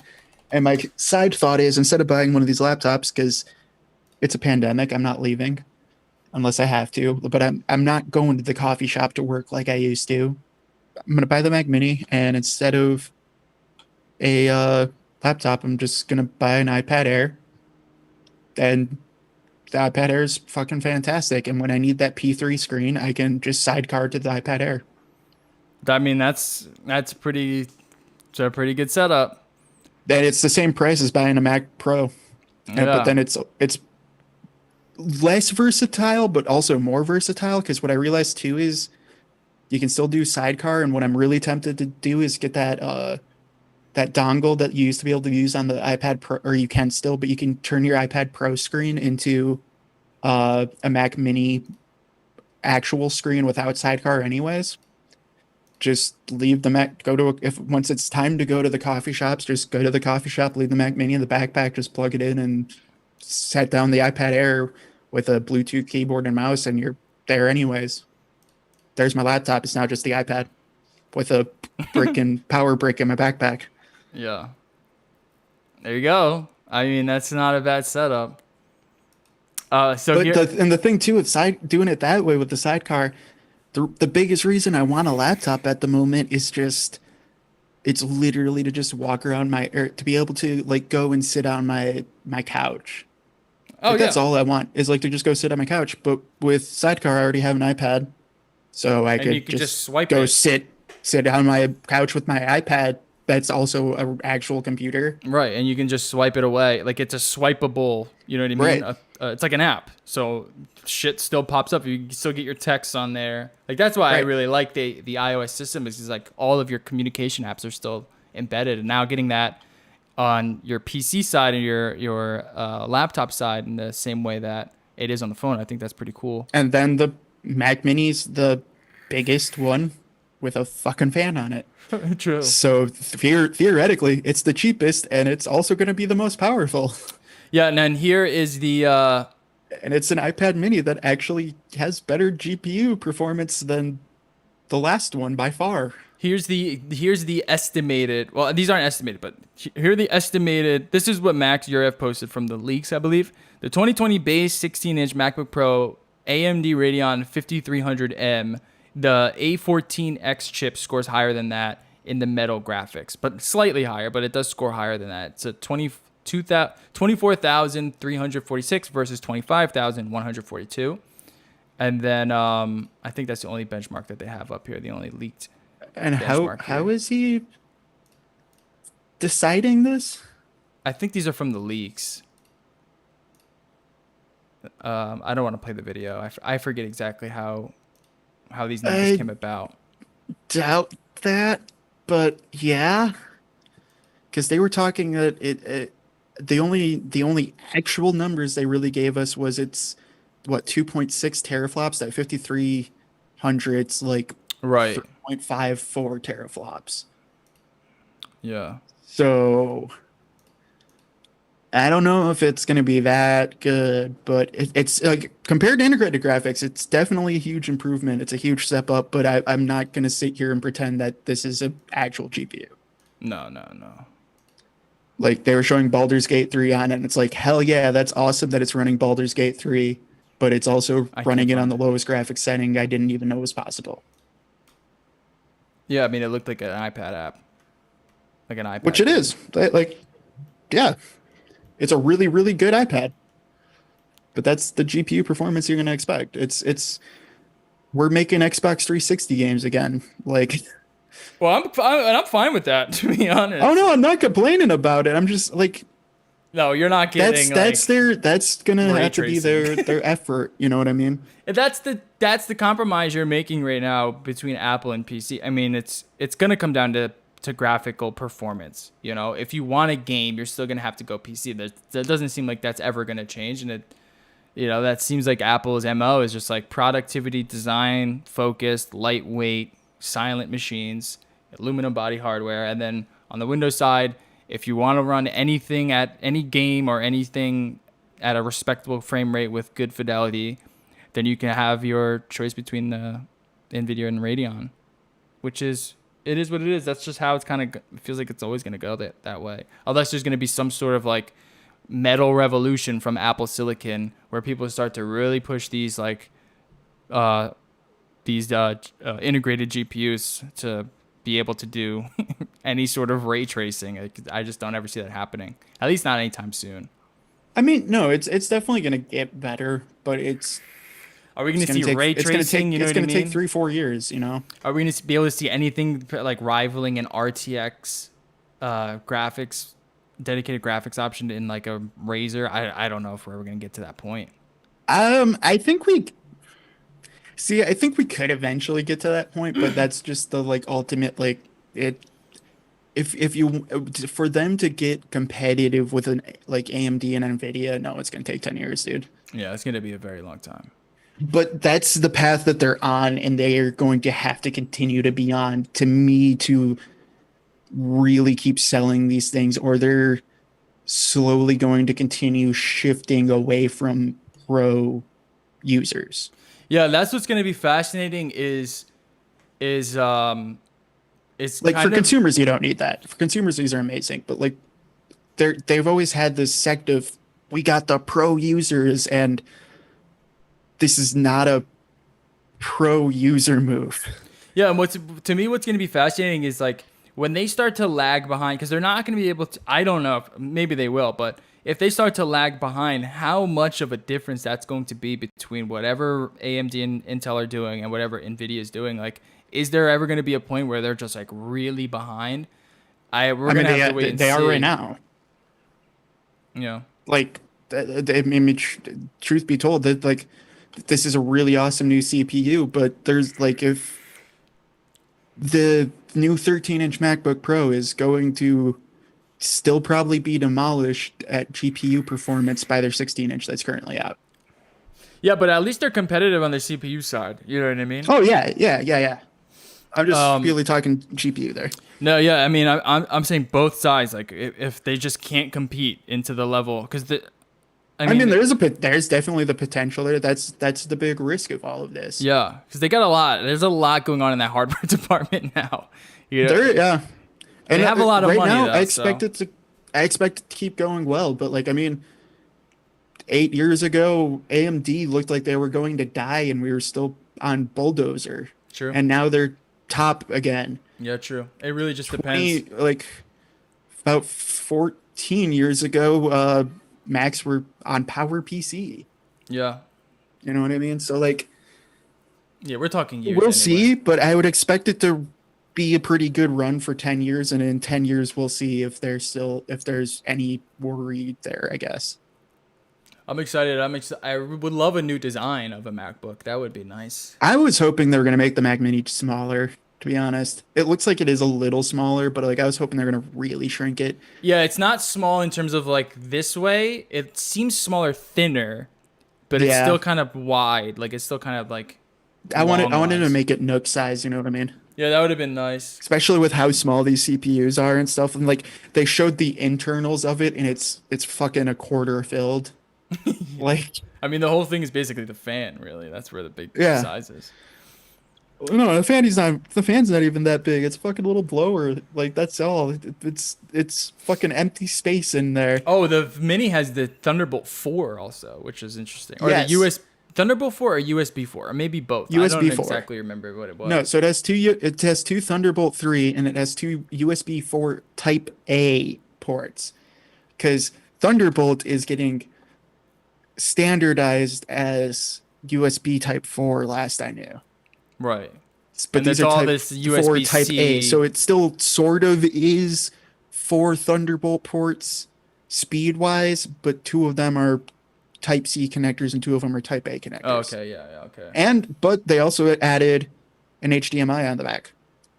So I'm probably just gonna get a new monitor. Oh, wait, just they didn't have literally that on the slap last this one? thing on the back, like VESA mounted style, and just walk around with it like it's an iMac.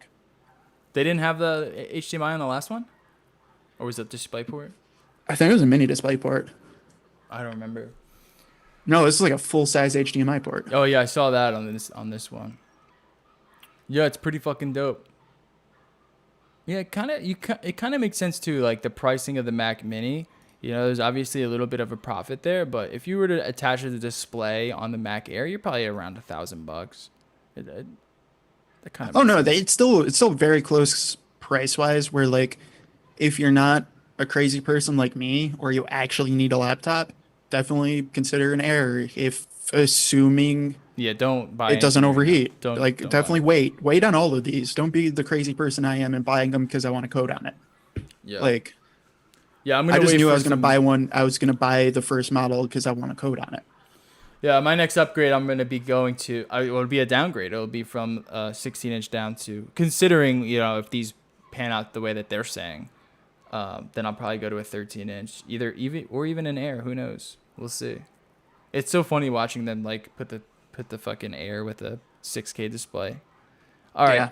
let's get out of here. I want to see like how they're gonna actually work and break down, because they haven't said anything about clocks or like anything. Like, is there going to be a difference between these chips? Like, how are you gonna act? Like, theoretically, the MacBook Pro should have more power in it. It should be faster. That's how they've always done it. The Pro has always been a 25-watt TDP part, and the Air was always the 7.5. 1510. Yeah. So like, what are they going to do there? And then the Mac Mini theoretically should be the most powerful and the cheapest. And I'm a happy boy. Yeah, I am. Yeah, this is pretty cool. I wonder when we're gonna see a 16 and an iMac. That's gonna be interesting. I wonder when we're gonna see. I These think those are going to be AMOLED the last. displays. I think those are going to be the last things that actually come, is the 27 iMac and the Think, like, 16 inch, spring, just because maybe? those are going to be the last to transition, because those are going to be we're going to stick a real GPU in there and keep them Intel. Oh, you think that's what they're gonna do?